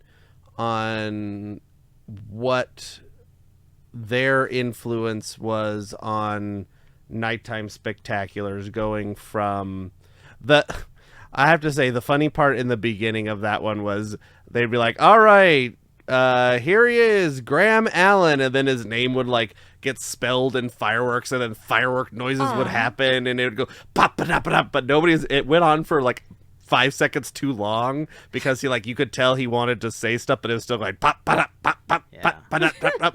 Steve Davison, like it was dramatic. It was fun. It was on the screen. It was kind of funny. But yeah, it was just like, hearing stories about the creation of these different nighttime spectaculars. So they went over the different water shows at Epcot that led into Illuminations and Illuminations Reflections of Earth. They talked a little bit about Remember Dreams Come True. They talked about A World of Color. They talked about Tokyo Phantasmic. They talked about they had a bunch of different ones that they kind of spent like 1 second on. The ones that I listed at the beginning were kind of like their big, like what they talked about the most. Their bigger projects. The one guy, the older guy of the 3 of them, he went into like a long story about how the music he wrote for this show like persisted through all these Epcot water shows, like, and it's just been around forever. It was a crazy story to hear. Mm-hmm. It was nice. These I think these are the panels that like I like to attend, especially at D23, because a lot of this stuff, obviously when you work for the Disney company, Imagineering, or the archives, like, these stories, like, know the history, the lineage of songs or shows, like where they failed.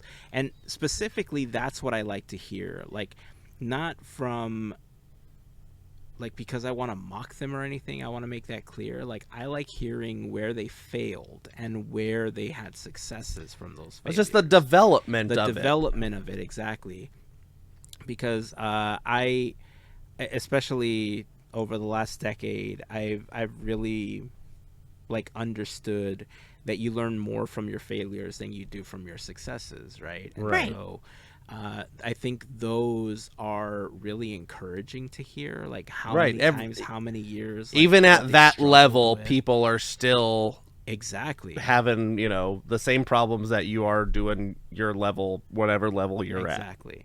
So it was a really fun panel that I, before we move on, I just want to say that I really wish D23 or Disney would invest in streaming these panels or having somewhere where, Or even just recording them Just- and releasing them. yeah, and Yeah. with Disney Plus, I think we talked about this before, but the thing that bothers me the most is that if you're going to have some kind of lottery system where I'm telling them these are the 4 shows I want to get into, I fully understand that not everybody that's getting a pass for D23 can be accommodated inside of wherever these shows and panels are being held, Right. because there's space limitations, right? Right. But how great would it be if like they just streamed it on Disney Plus later, and because you had access to D23, if you're, especially now that they've tied all of your accounts into one single login, they know who paid for it, right? So Right. it could be free, or release it like they were a couple years ago with some of the Pixar films. People can pay $30 or whatever and watch the filmed versions of that. I don't even think, I think you're trying to give them too much like benefit of the doubt or leeway or what. Like, they should just put it on YouTube, for crying out loud. Like, especially these smaller panels. Easy like, peasy. Or put it on Disney Plus. Be like, here's all the panels from D23. Yeah, it's a month later or whatever, but here they are. They're all been recorded. Yeah. Every single one of these has cameras. They're recording everything. Absolutely. But what I'm saying is that, especially in this situation, I'm even willing to pay a little bit more to see them, right? Yeah, I understand what you're saying, but I think they should just do it regardless. Oh, yeah, 100%. Like, they have the content. They're always wanting content for Disney Plus. Hey, look, you just had 3 days worth of content, and sure, maybe it only gets X amount of views, but hey, it's another thing you can say. We just put on another 40 hours of content on Disney Plus from all of these panels and stuff. And the only thing that I can guess, and I've guessed this for why some of the things didn't get streamed for the bigger panels, is there must be something to do with contracts or paying people because it's going to be on Disney Plus and blah blah blah blah blah blue and royal, that all that sort of stuff. I don't know what that entails, because a lot of these panels have surprise celebrity guests. Yeah. And, I don't know, does Comic-Con do anything sort of like that? That's the only other thing I can try and compare it to. I don't think because so. I have no idea. Yeah, I don't think any of the cons do that, but Disney can, right? Because it's their convention, it's their content.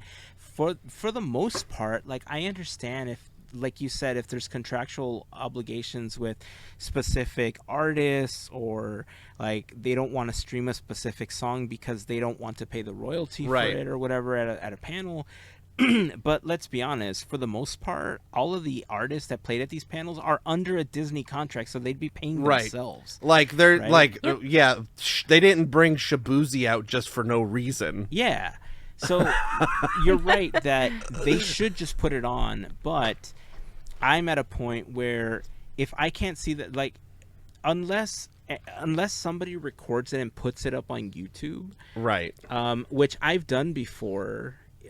There are D23 videos that we've posted on the YouTube channel from previous expos.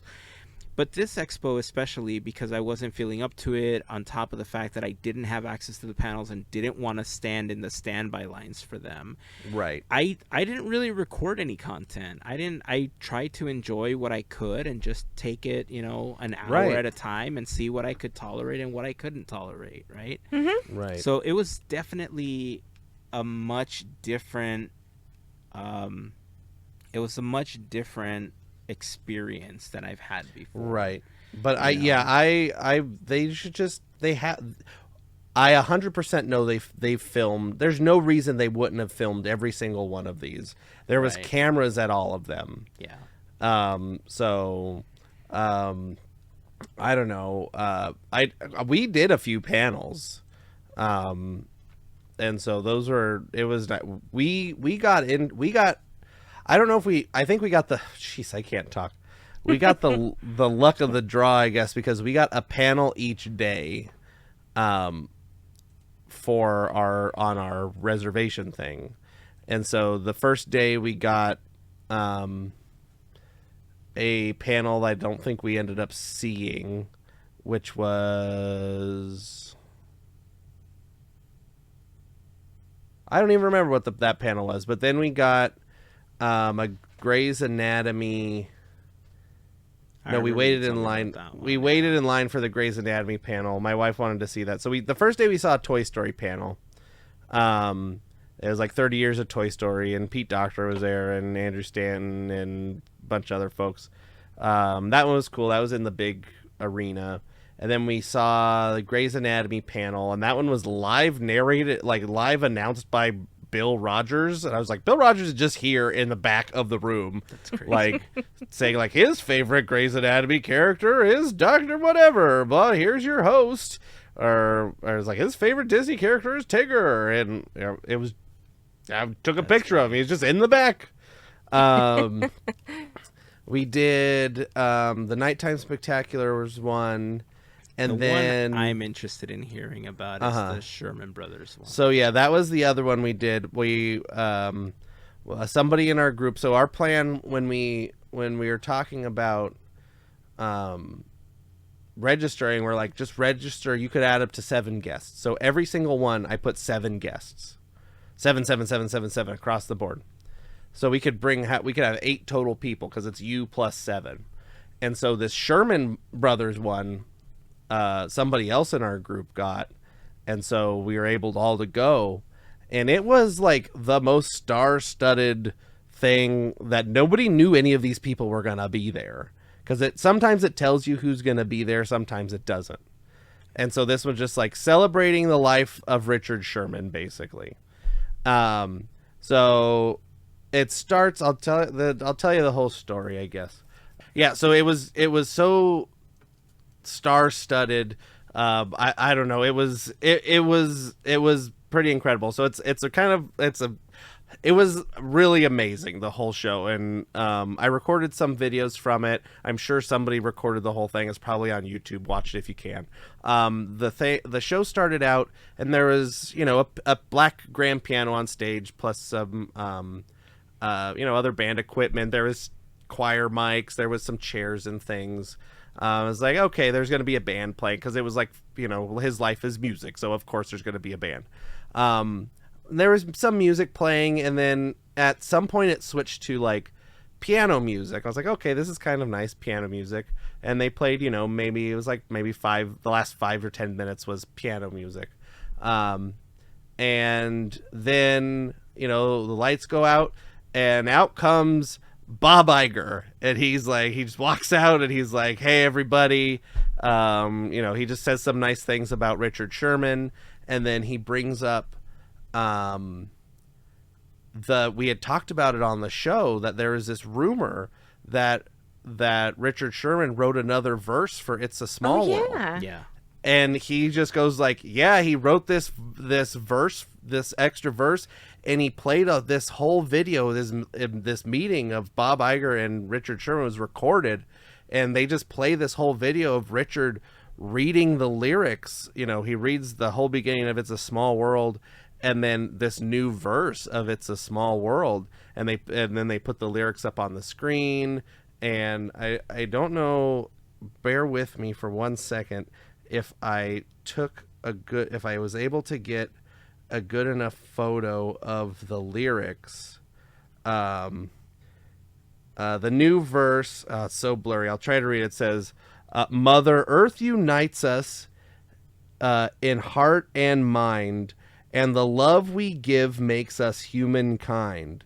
through our vast, wondrous land, when we stand hand to hand, it's a small world after all. And so you got to hear Richard read that he read through the first couple of verses of It's a Small World and then read that.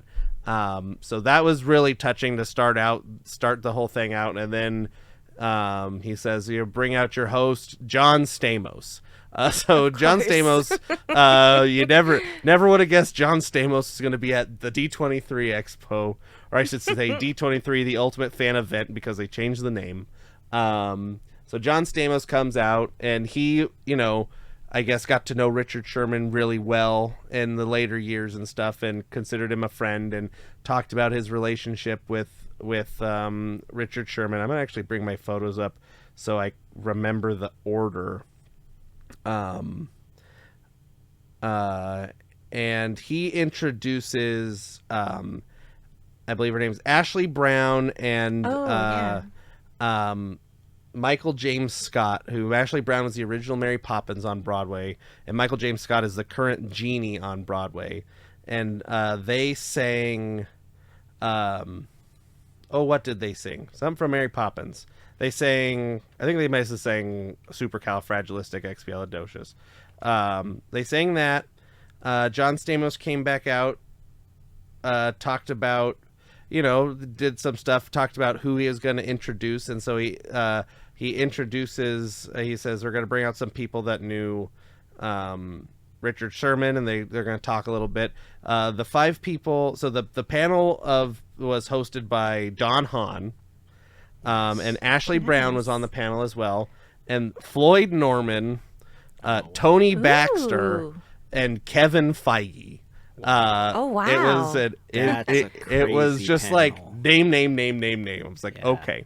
Ashley Brown, too, by the way, was the artist that sang Kiss Goodnight for the 60th anniversary. So that's where she talked about that. So Don Hahn is talking. He talks about kind of his relationship with Richard.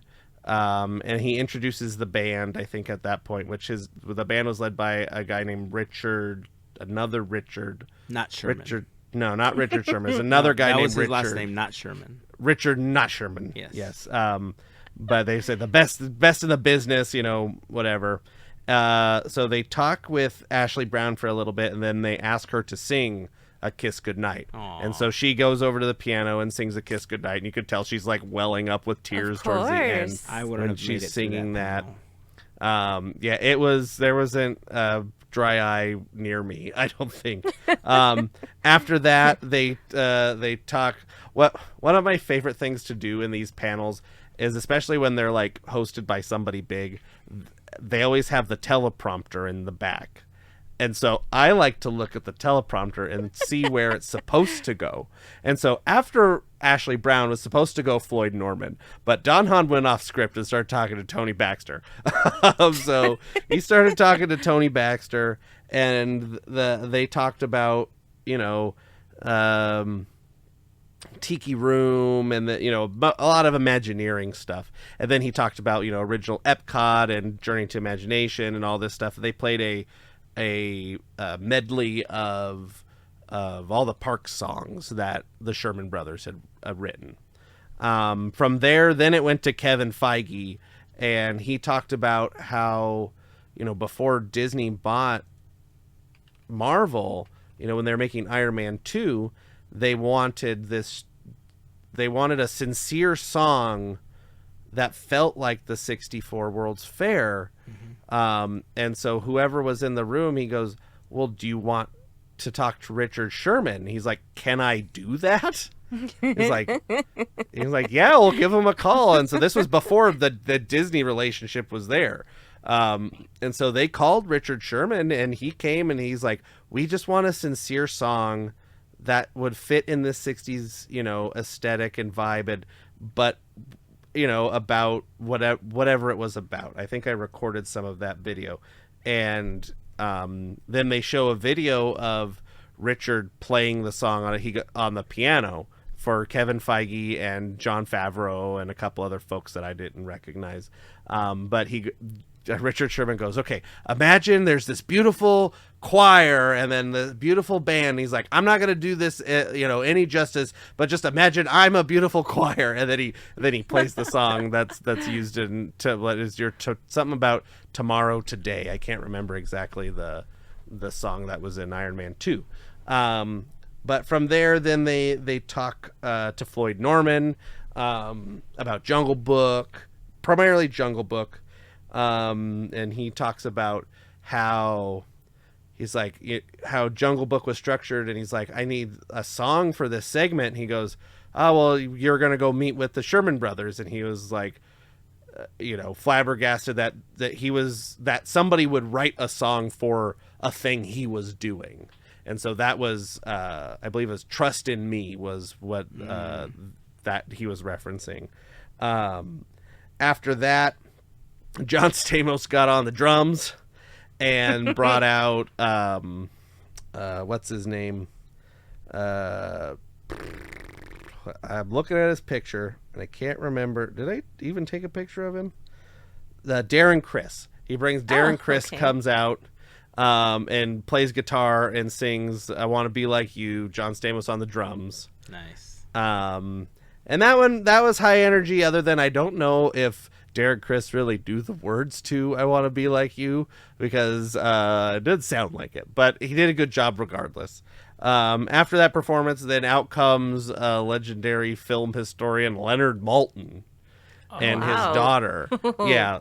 I was like, is that Leonard Maltin? He's like, what? And so I guess Leonard Maltin and Richard Sherman were like very good friends. They had become a good, friendship.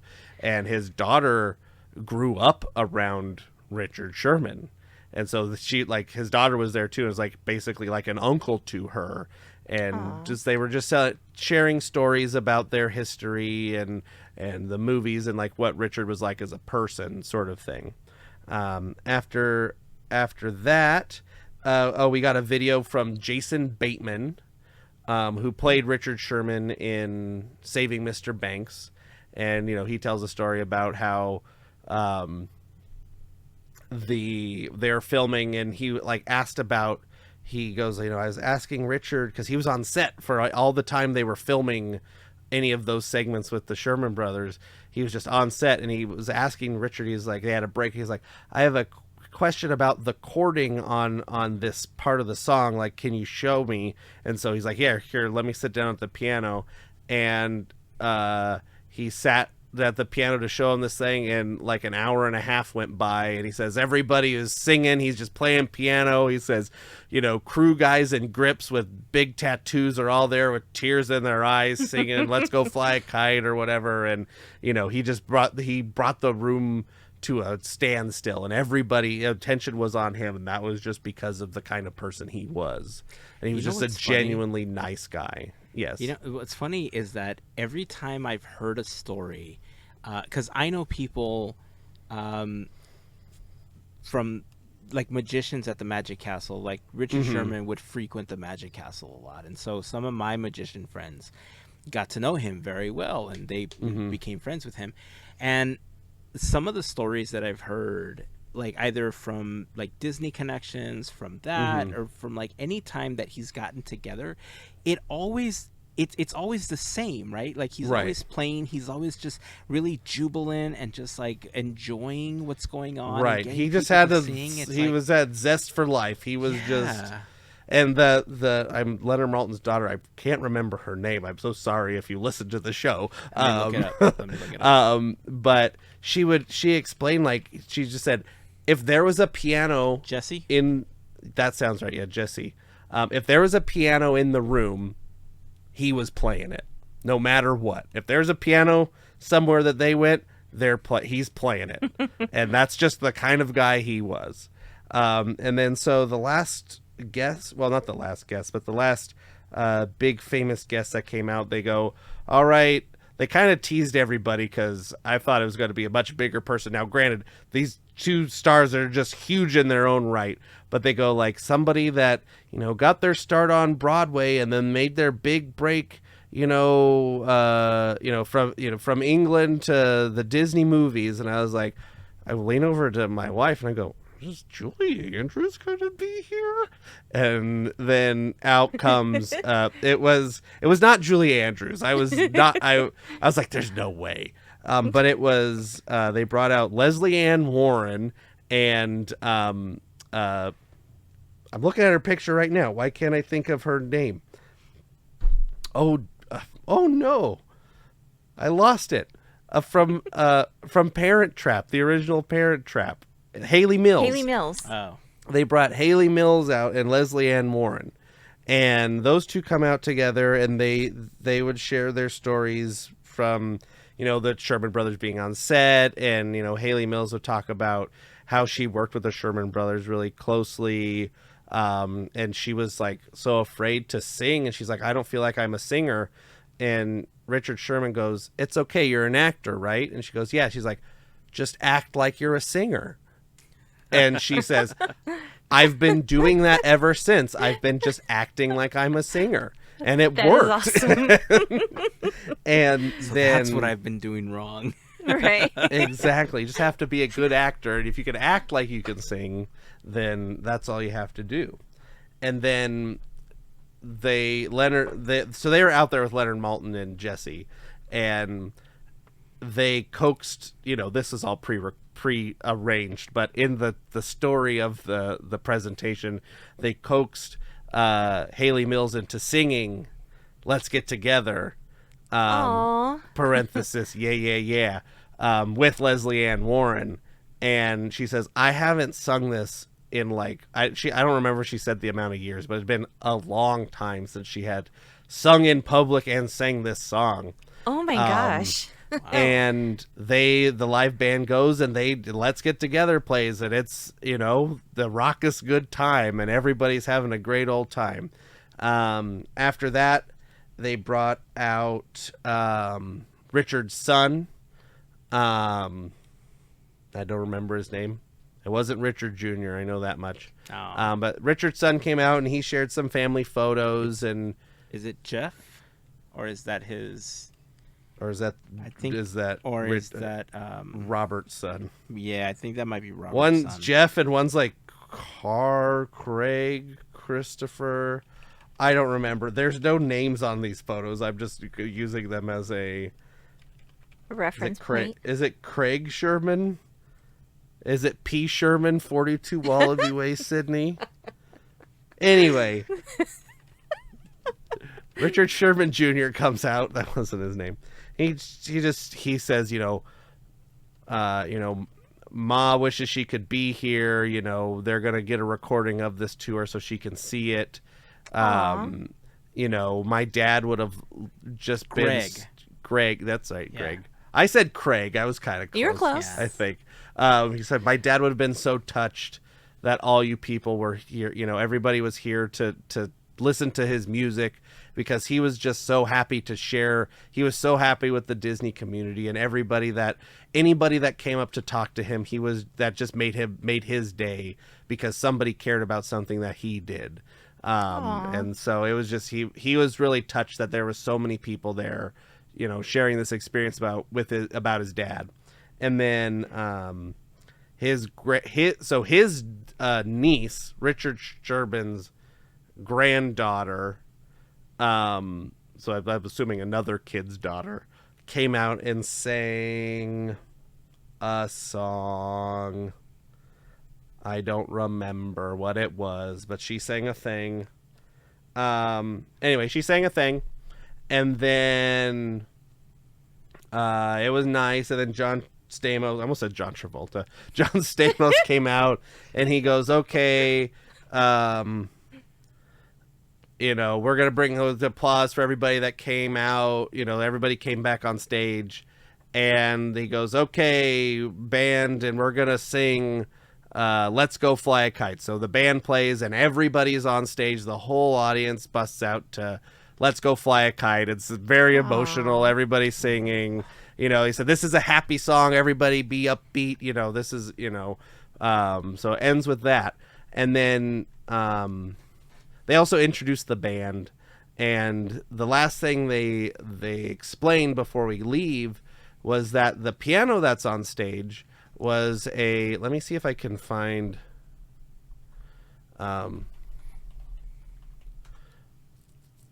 It's called a. I'm hoping that it's the right. Let's see. The Yamaha. Maybe it's this PS5000. Let's see. Is that the one that records? Right. And so this piano, they explain, records whatever you play, so you can play it back or whatever.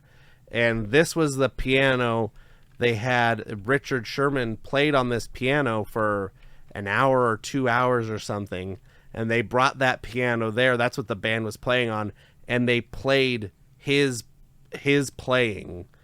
Oh wow! So what the music we were hearing that started the show, that I was just like, there's this nice piano going, and then the last, as people were leaving, was Richard Sherman playing the piano. Oh my gosh! And so it was everybody on stage was hugging and crying, and it was.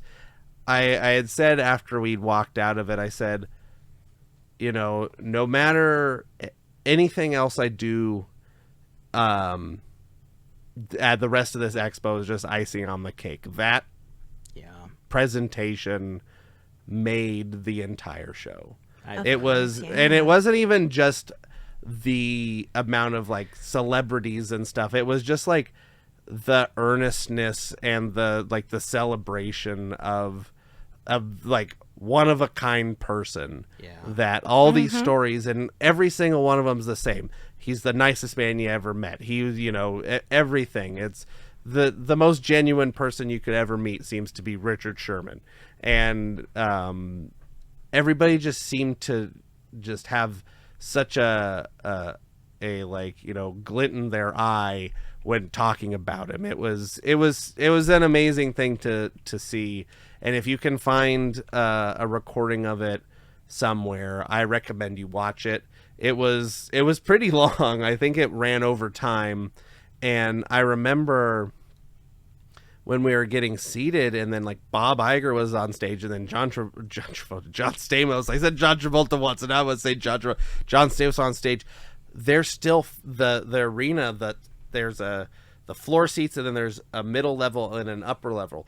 They're still filling the upper level with people as this is going on. There's that many people that wanted to see this presentation, and it was full house.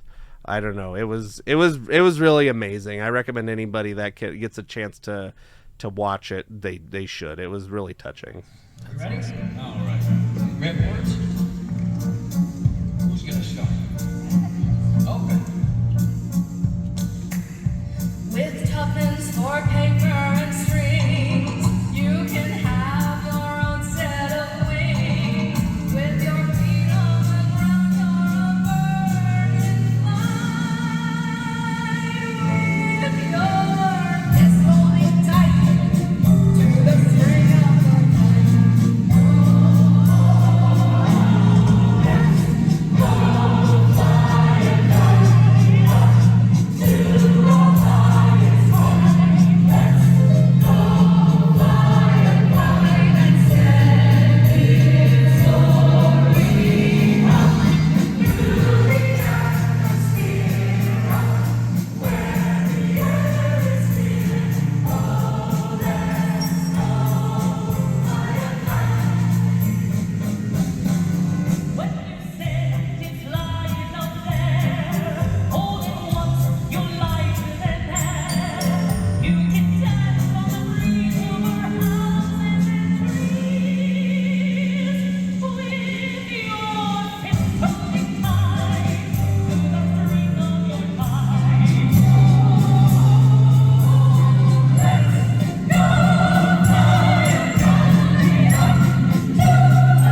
I hope the legacy of my music is the fact that they start making singable songs again, where people like to just listen to them and hear them again. Because that's but the one thing that my brother Bob and I tried to do with all the songs, the hundreds and hundreds of songs we wrote over the many, many years, is to give people a little joy, a little happiness, a little lilt. And I think that's what we wanted to do with every one of our songs. So if our songs, if the songs that I played today, and the ones that I've played over the years that you've heard, have given you that kind of a lift and kind of an optimistic feeling about life, that life is good, I'd be very happy. That would be my legacy.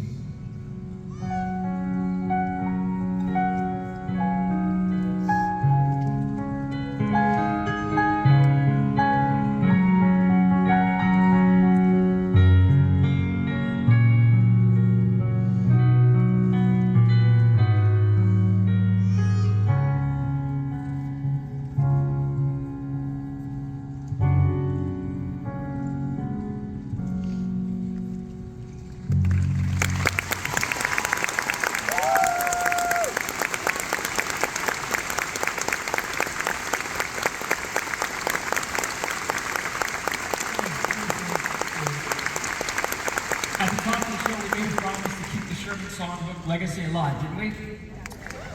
So on your way out, enjoy listening to Richard playing those wonderful songs. And remember to sing your favorite Sherman tune tonight to a loved one. Thank you all. God bless and good night.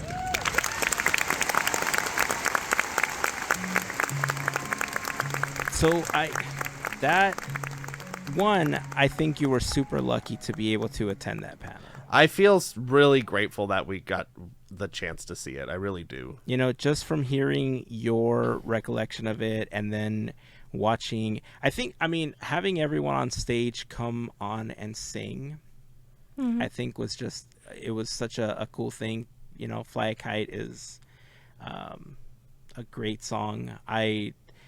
Obviously Feed the Birds is one that I connect with a little bit more, but that's not like it wasn't. They the wanted happy to end one. happy. That's what Richard Sherman was all about. He wanted you to be happy. I get it, but like right before like John Stamos like started talking to close out the show, listening to Richard Sherman play "It's a Small World" and the way that he ended it, like. I don't even know how to say this. Like, it's a small world.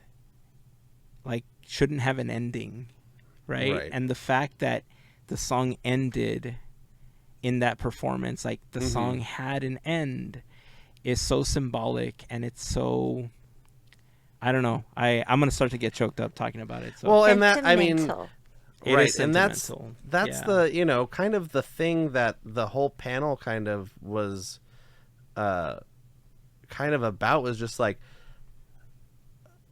Richard and Robert Sherman, they're never gonna go away because these songs are so everybody from age a 6-year-old now can sing It's a Small World, and they haven't necessarily had to have been at Disneyland or Walt Disney World or whatever. And then like a 115-year-old person could sing It's a Small World. Everybody can sing It's a Small World, whether they like it or not. They can sing it. They know a little bit of it. And then that's just one of hundreds of songs that they wrote as a team. And those are going to be around forever. And it's going to be hard-pressed to forget the Sherman brothers, Richard Sherman, Robert Sherman, because these songs are going, in that panel too, they kind of explained how, I think there was a video of Richard explaining that creating the songs, he talked about how you had to figure out what the song was supposed to be about. Like, not like what you're trying to convey, not, it doesn't necessarily have to be like, we have to hit this beat, this beat, this beat. This is what the overall song is supposed to be. It could be just a feeling. It could be of this is what the message is. There's like you had to get this like nugget of this song is about this. This song is about happiness. This song is about being sad. This song is about a flying car. This song is about, whatever. And then once you got to know what that was, then you could write the song, and that's when it became a Sherman Brothers song and a classic song, because that's how they did it, and that's not necessarily how everybody else did it.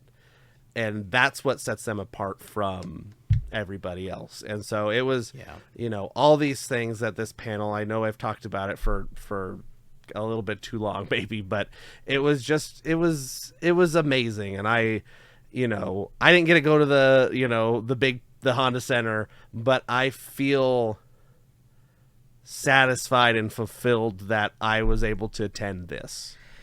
Listen, I know that, what is it, like 2 hours ago now we were talking about the big three panels. Well, we started 6 hours ago. I don't know. Yeah. I think we broke a record today, but to finish up, I want to say that I did attend Horizons, but I would have gladly given that up to attend the Sherman Brothers panel. Like, just from the clips you shared, your recollection, and just I don't know. I think it was so special. Anybody that got to attend, I think, was part of something very, very special. So I'm glad you were able to attend and tell us about it. So I think that's a good place to end. I think that's it. I think I'm gonna call it. It's in the wee hours of the morning. I'm tired. I'm getting sick and tired of looking at you guys. No, I'm just kidding. Well, I love you, so I don't know what you're talking about. I want to look at the inside of my eyelids. Yeah, for real. So thank you, everyone, for hanging in there. I think, again, this is going to end up being 2 episodes. At least. We've definitely recorded multiple episodes that are part of the series. The SEA series is definitely one of them, but those were recorded on a weekly basis. That's like 7-8 hours of like one topic, but those were weekly. I think today is going, oh man, we're approaching 6 hours right now of recording.